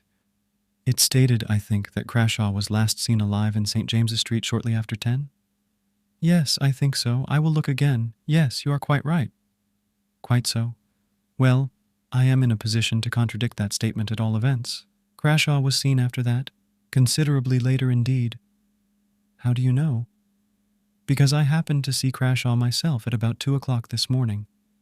You saw Crashaw? You, Villiers? Yes, I saw him quite distinctly. Indeed, there were but a few feet between us. Where, in heaven's name, did you see him? Not far from here. I saw him in Ashley Street. He was just leaving a house. Did you notice what house it was? Yes, it was Mrs. Beaumont's. Villiers, think what you are saying. There must be some mistake. How could Crashaw be in Mrs. Beaumont's house at 2 o'clock in the morning? Surely, you must have been dreaming, Villiers. You were always rather fanciful. No, I was wide awake enough. Even if I had been dreaming as you say, what I saw would have roused me effectually. What you saw? What did you see? Was there anything strange about Crashaw? But I can't believe it. It is impossible. Well, if you like, I will tell you what I saw, or if you please, what I think I saw, and you can judge for yourself. Very good, Villiers. The noise and clamor of the street had died away, though now and then the sound of shouting still came from the distance, and the dull, leaden silence seemed like the quiet after an earthquake or a storm. Villiers turned from the window and began speaking. I was at a house near Regent's Park last night, and when I came away the fancy took me to walk home instead of taking a hansom. It was a clear, pleasant night enough, and after a few minutes I had the streets pretty much to myself. It's a curious thing, Austen, to be alone in London at night, the gas lamps stretching away in perspective, and the dead silence, and then perhaps the rush and clatter of a hansom on the stones, and the fire starting up under the horses' hooves. I walked along pretty briskly, for I was feeling a little tired of being out in the night, and as the clocks were striking 2, I turned down Ashley Street, which you know is on my way. It was quieter than ever there, and the lamps were fewer. Altogether, it looked as dark and gloomy as a forest in winter. I had done about half the length of the street when I heard a door closed very softly, and naturally I looked up to see who was abroad like myself at such an hour. As it happens, there is a street lamp close to the house in question, and I saw a man standing on the step. He had just shut the door, and his face was towards me, and I recognized Crashaw directly. I never knew him to speak to, but I had often seen him, and I am positive that I was not mistaken in my man. I looked into his face for a moment, and then, I will confess the truth, I set off at a good run, and kept it up till I was within my own door. Why? Why? Because it made my blood run cold to see that man's face. I could never have supposed that such an infernal medley of passions could have glared out of any human eyes. I almost fainted as I looked. I knew I had looked into the eyes of a lost soul. Austen. The man's outward form remained, but all hell was within it. Furious lust, and hate that was like fire, and the loss of all hope and horror that seemed to shriek aloud to the night, though his teeth were shut, and the utter blackness of despair. I am sure that he did not see me. He saw nothing that you or I can see, but what he saw I hope we never shall. I do not know when he died. I suppose in an hour, or perhaps 2, but when I passed down Ashley Street and heard the closing door, that man no longer belonged to this world. It was a devil's face I looked upon.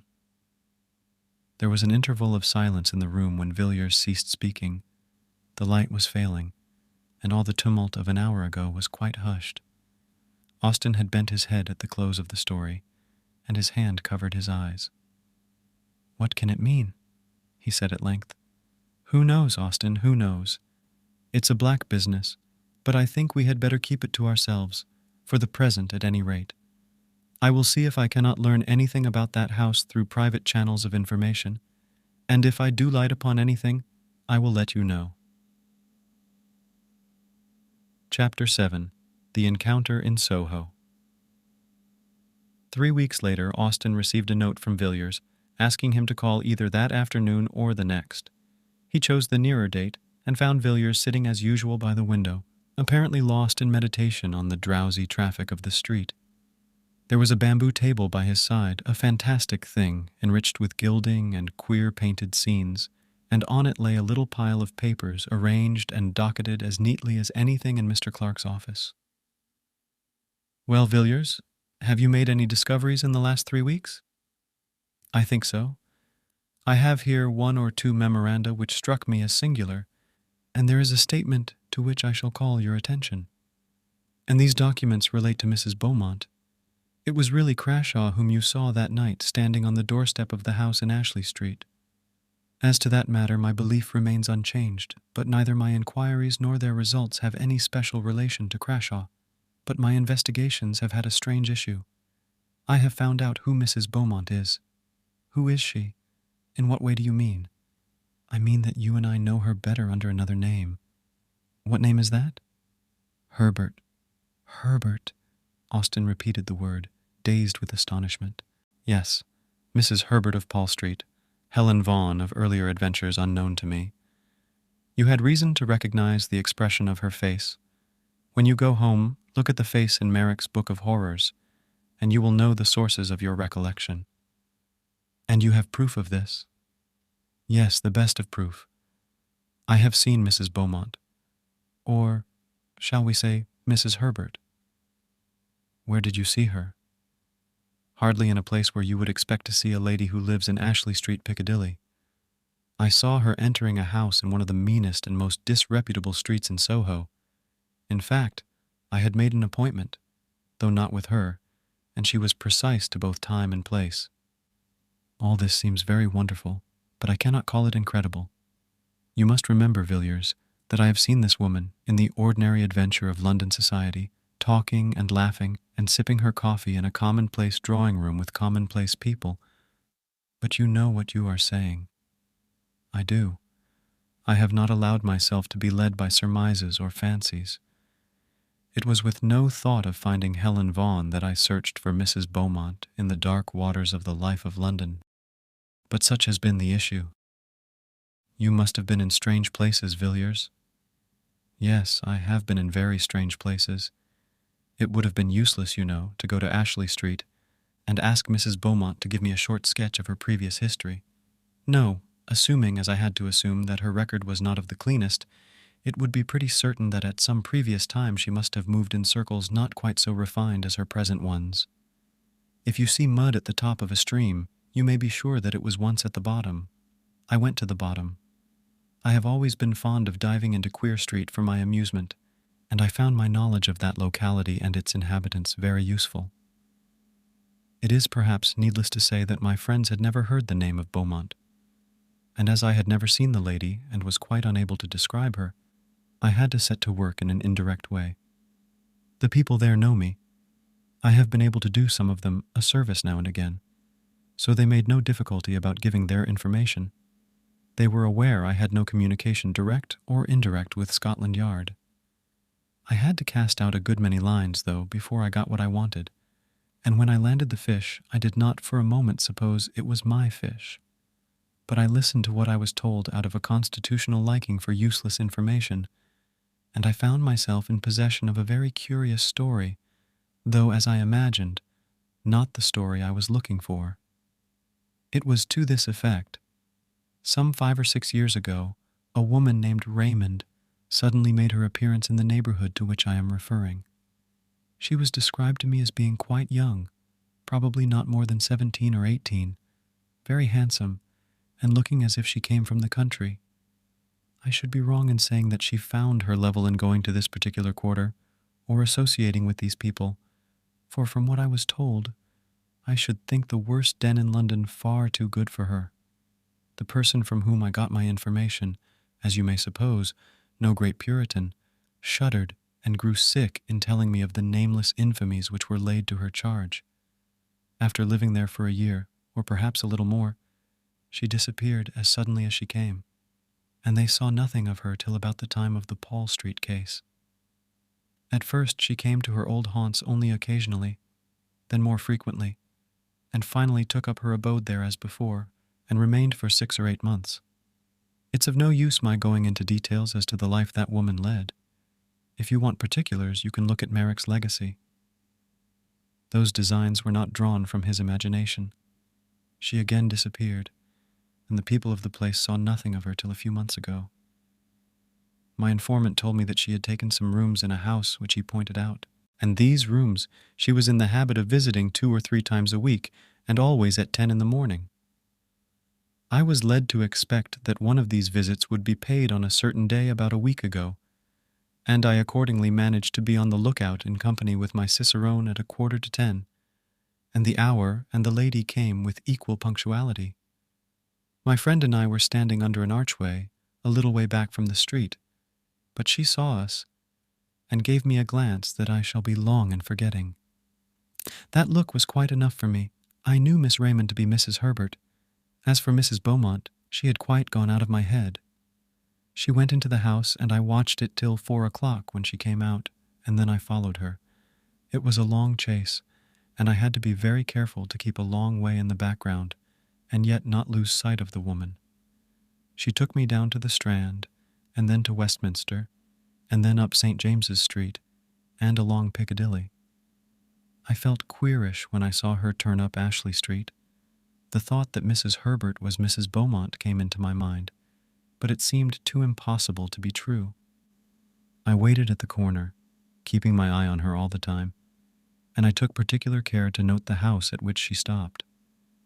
It was the house with the gay curtains, the home of flowers, the house out of which Crashaw came the night he hanged himself in his garden. I was just going away with my discovery when I saw an empty carriage come round and draw up in front of the house, and I came to the conclusion that Mrs. Herbert was going out for a drive, and I was right. There, as it happened, I met a man I know, and we stood talking together a little distance from the carriageway, to which I had my back. We had not been there for 10 minutes when my friend took off his hat, and I glanced round and saw the lady I had been following all day. "Who is that?" I said, and his answer was, "Mrs. Beaumont, lives in Ashley Street." Of course, there could be no doubt after that.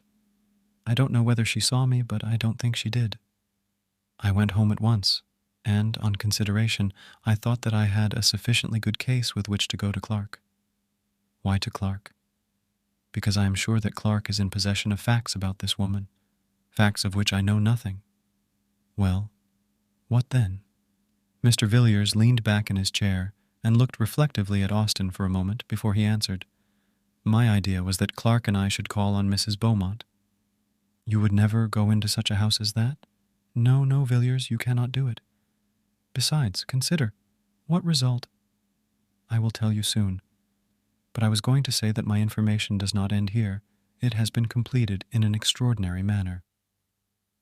Look at this neat little packet of manuscript. It is paginated, you see, and I have indulged in the civil coquetry of a ribbon of red tape. It has almost a legal air, hasn't it? Run your eye over it, Austin. It is an account of the entertainment Mrs. Beaumont provided for her choicer guests. The man who wrote this escaped with his life, but I do not think he will live many years. The doctors tell him he must have sustained some severe shock to the nerves. Austin took the manuscript, but never read it. Opening the neat pages at haphazard, his eye was caught by a word and a phrase that followed it, and sick at heart, with white lips and a cold sweat pouring like water from his temples, he flung the paper down. Take it away, Villiers. Never speak of this again. Are you made of stone, man?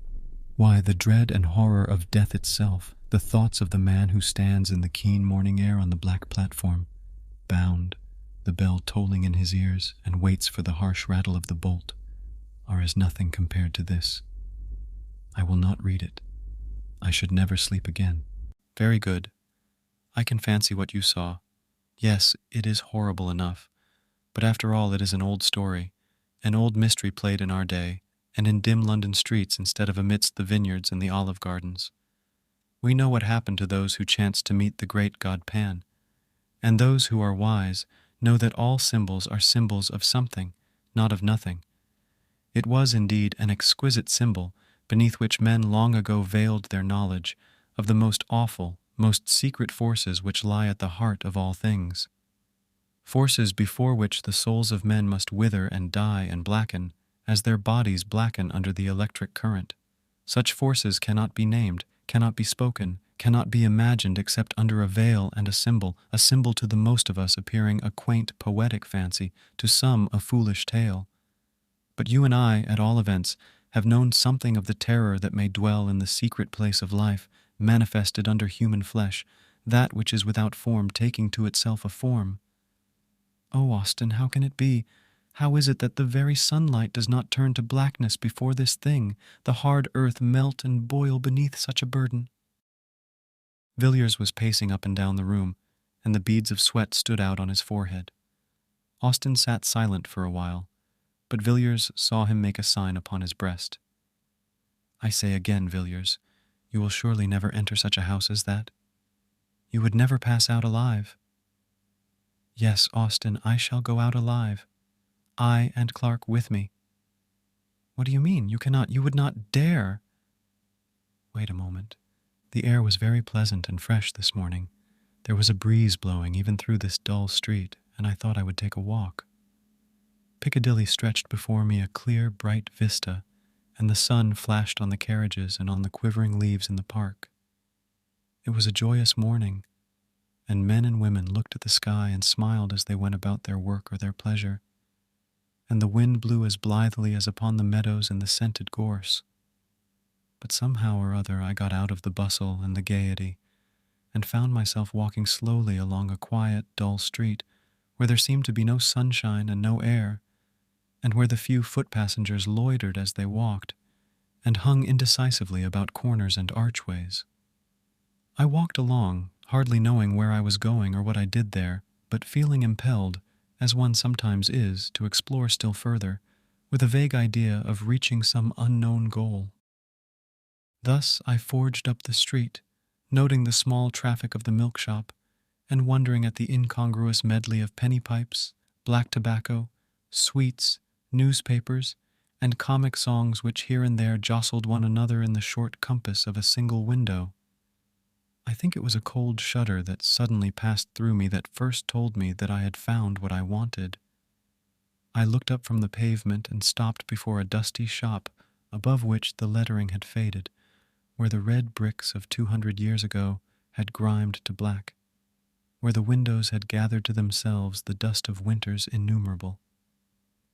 I saw what I required, but I think it was 5 minutes before I had steadied myself and could walk in and ask for it in a cool voice and with a calm face.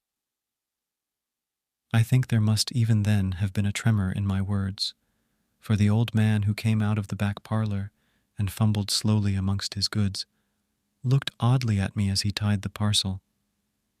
I paid what he asked and stood leaning by the counter with a strange reluctance to take up my goods and go.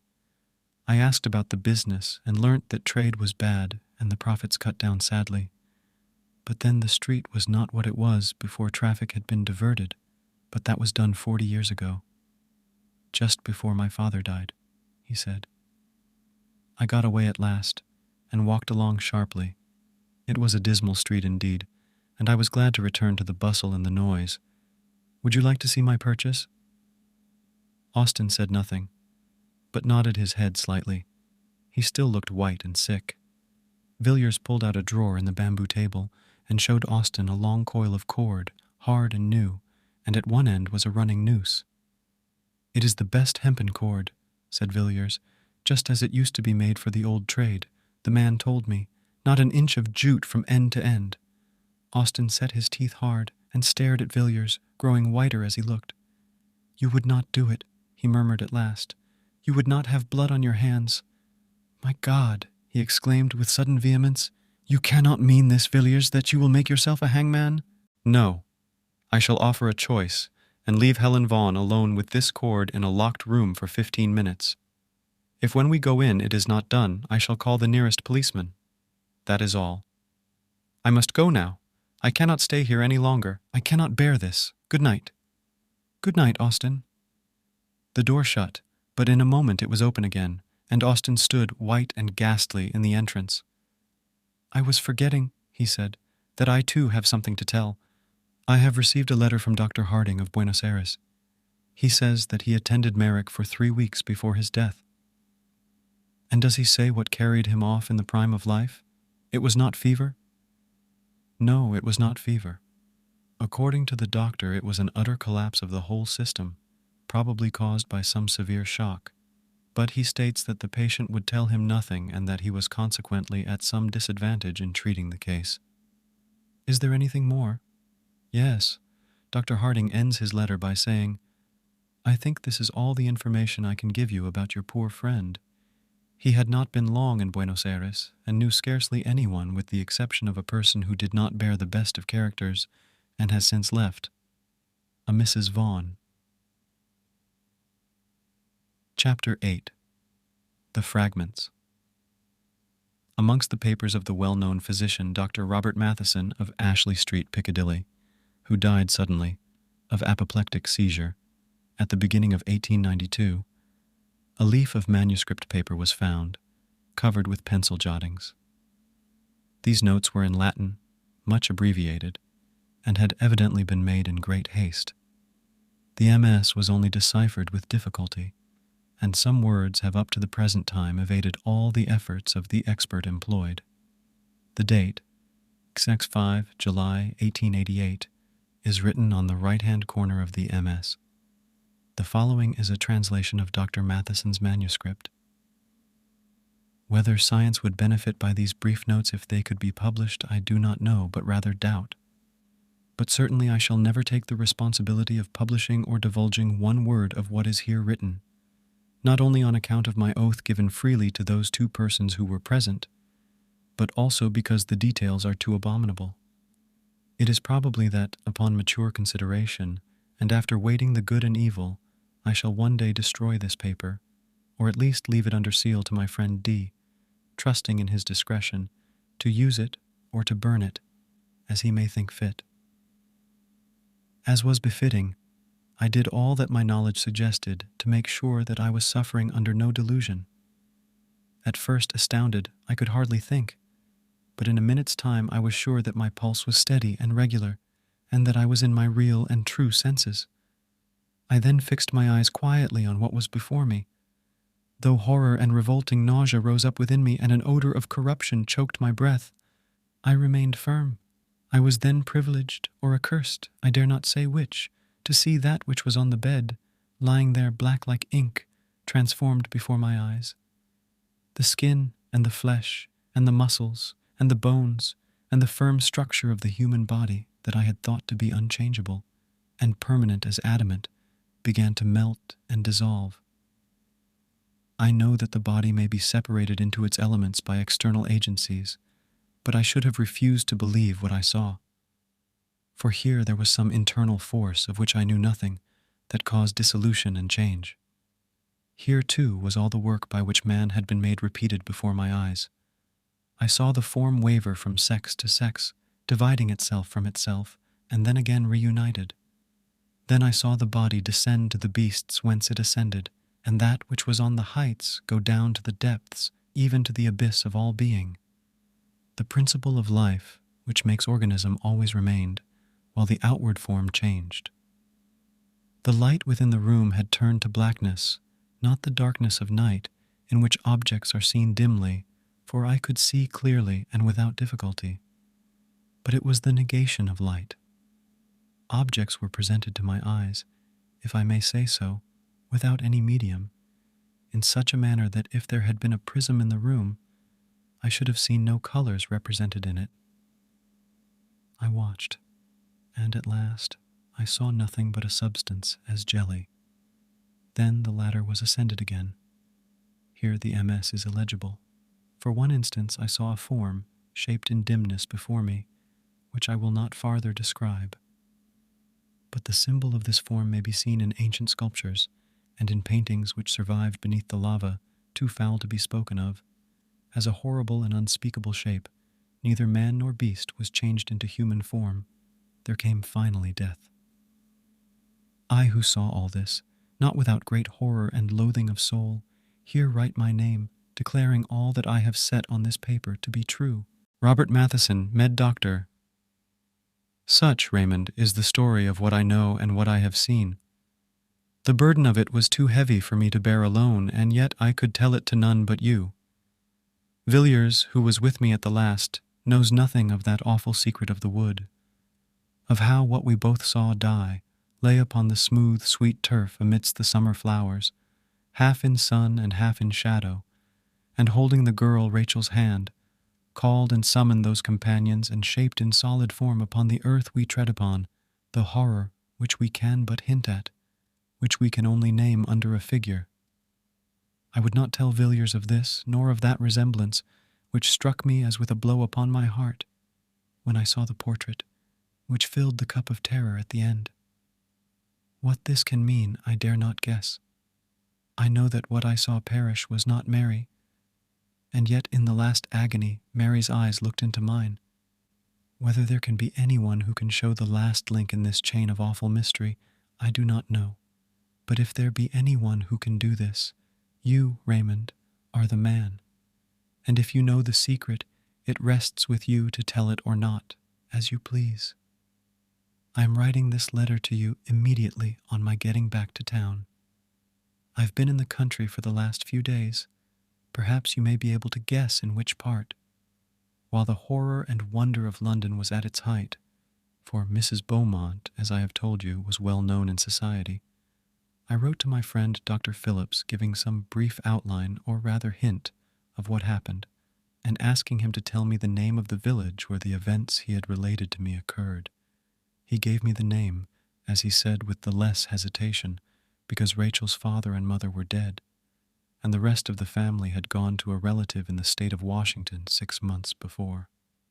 The parents, he said, had undoubtedly died of grief and horror caused by the terrible death of their daughter, and by what had gone before that death.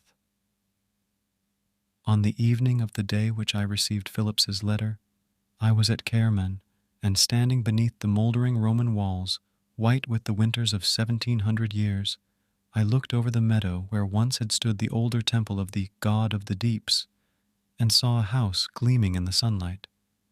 It was the house where Helen had lived. I stayed at Kerman for several days. The people of the place, I found, knew little and had guessed less. Those whom I spoke to on the matter seemed surprised that an antiquarian, as I professed myself to be, should trouble about a village tragedy, of which they gave a very commonplace version, and as you may imagine, I told nothing of what I knew. Most of my time was spent in the great wood that rises just above the village and climbs the hillside, and goes down to the river in the valley. Such another long, lovely valley, Raymond, as that on which we looked one summer night, walking to and fro before your house.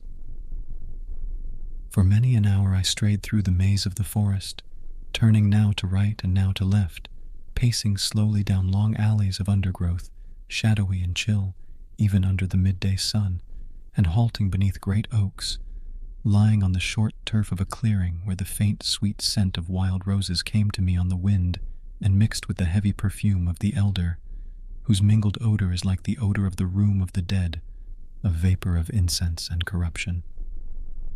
I stood at the edges of the wood, gazing at all the pomp and procession of the foxgloves towering amidst the bracken and shining red in the broad sunshine, and beyond them into deep thickets of close undergrowth where springs boil up from the rock and nourish the waterweeds, dank and evil.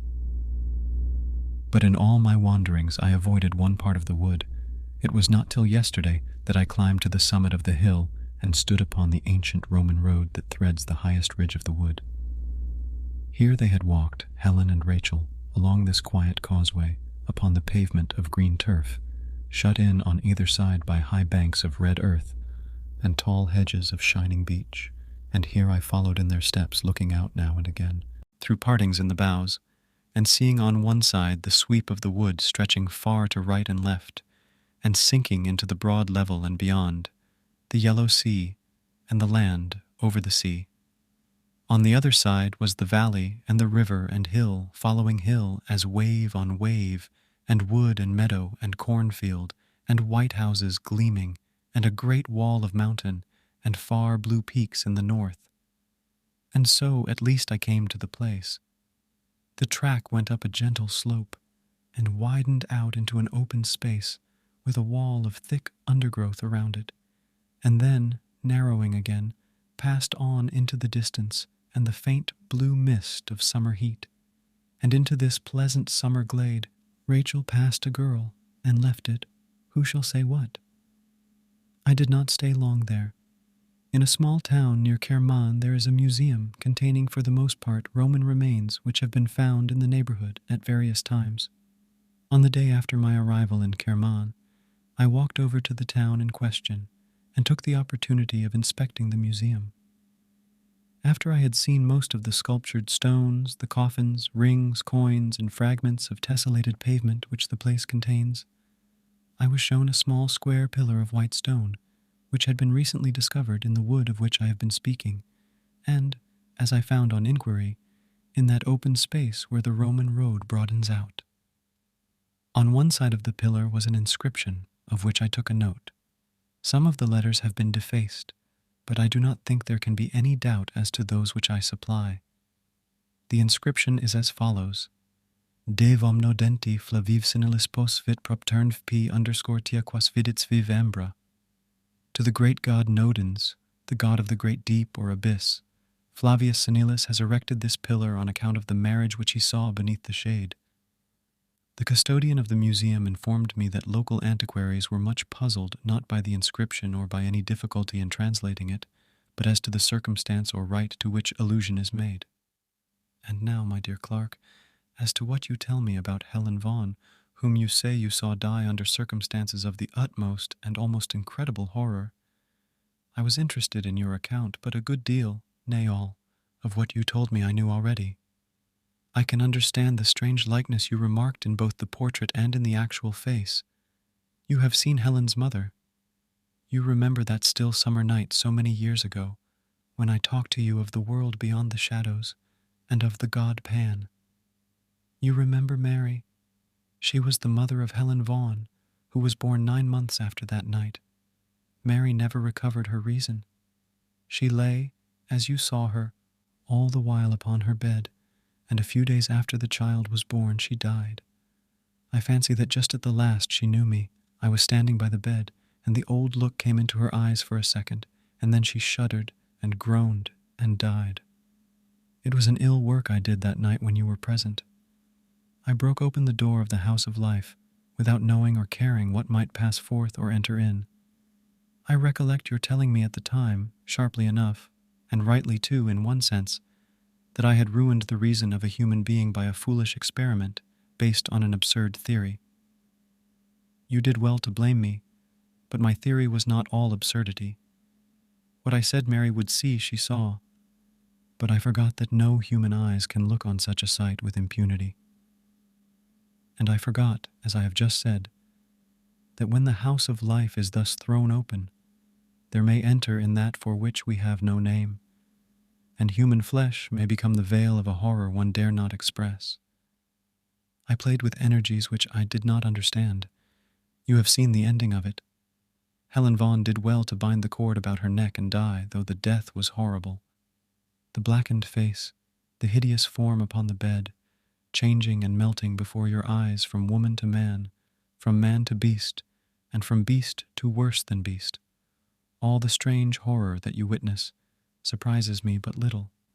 What you say the doctor whom you sent for saw and shuddered at I noticed long ago.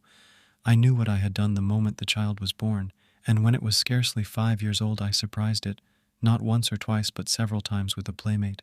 You may guess of what kind. It was for me a constant, an incarnate horror, and after a few years I felt I could bear it no more, and I sent Helen Vaughn away. You know now what frightened the boy in the wood. The rest of the strange story and all else that you tell me as discovered by your friend, I have contrived to learn from time to time, almost to the last chapter. And now Helen is with her companions,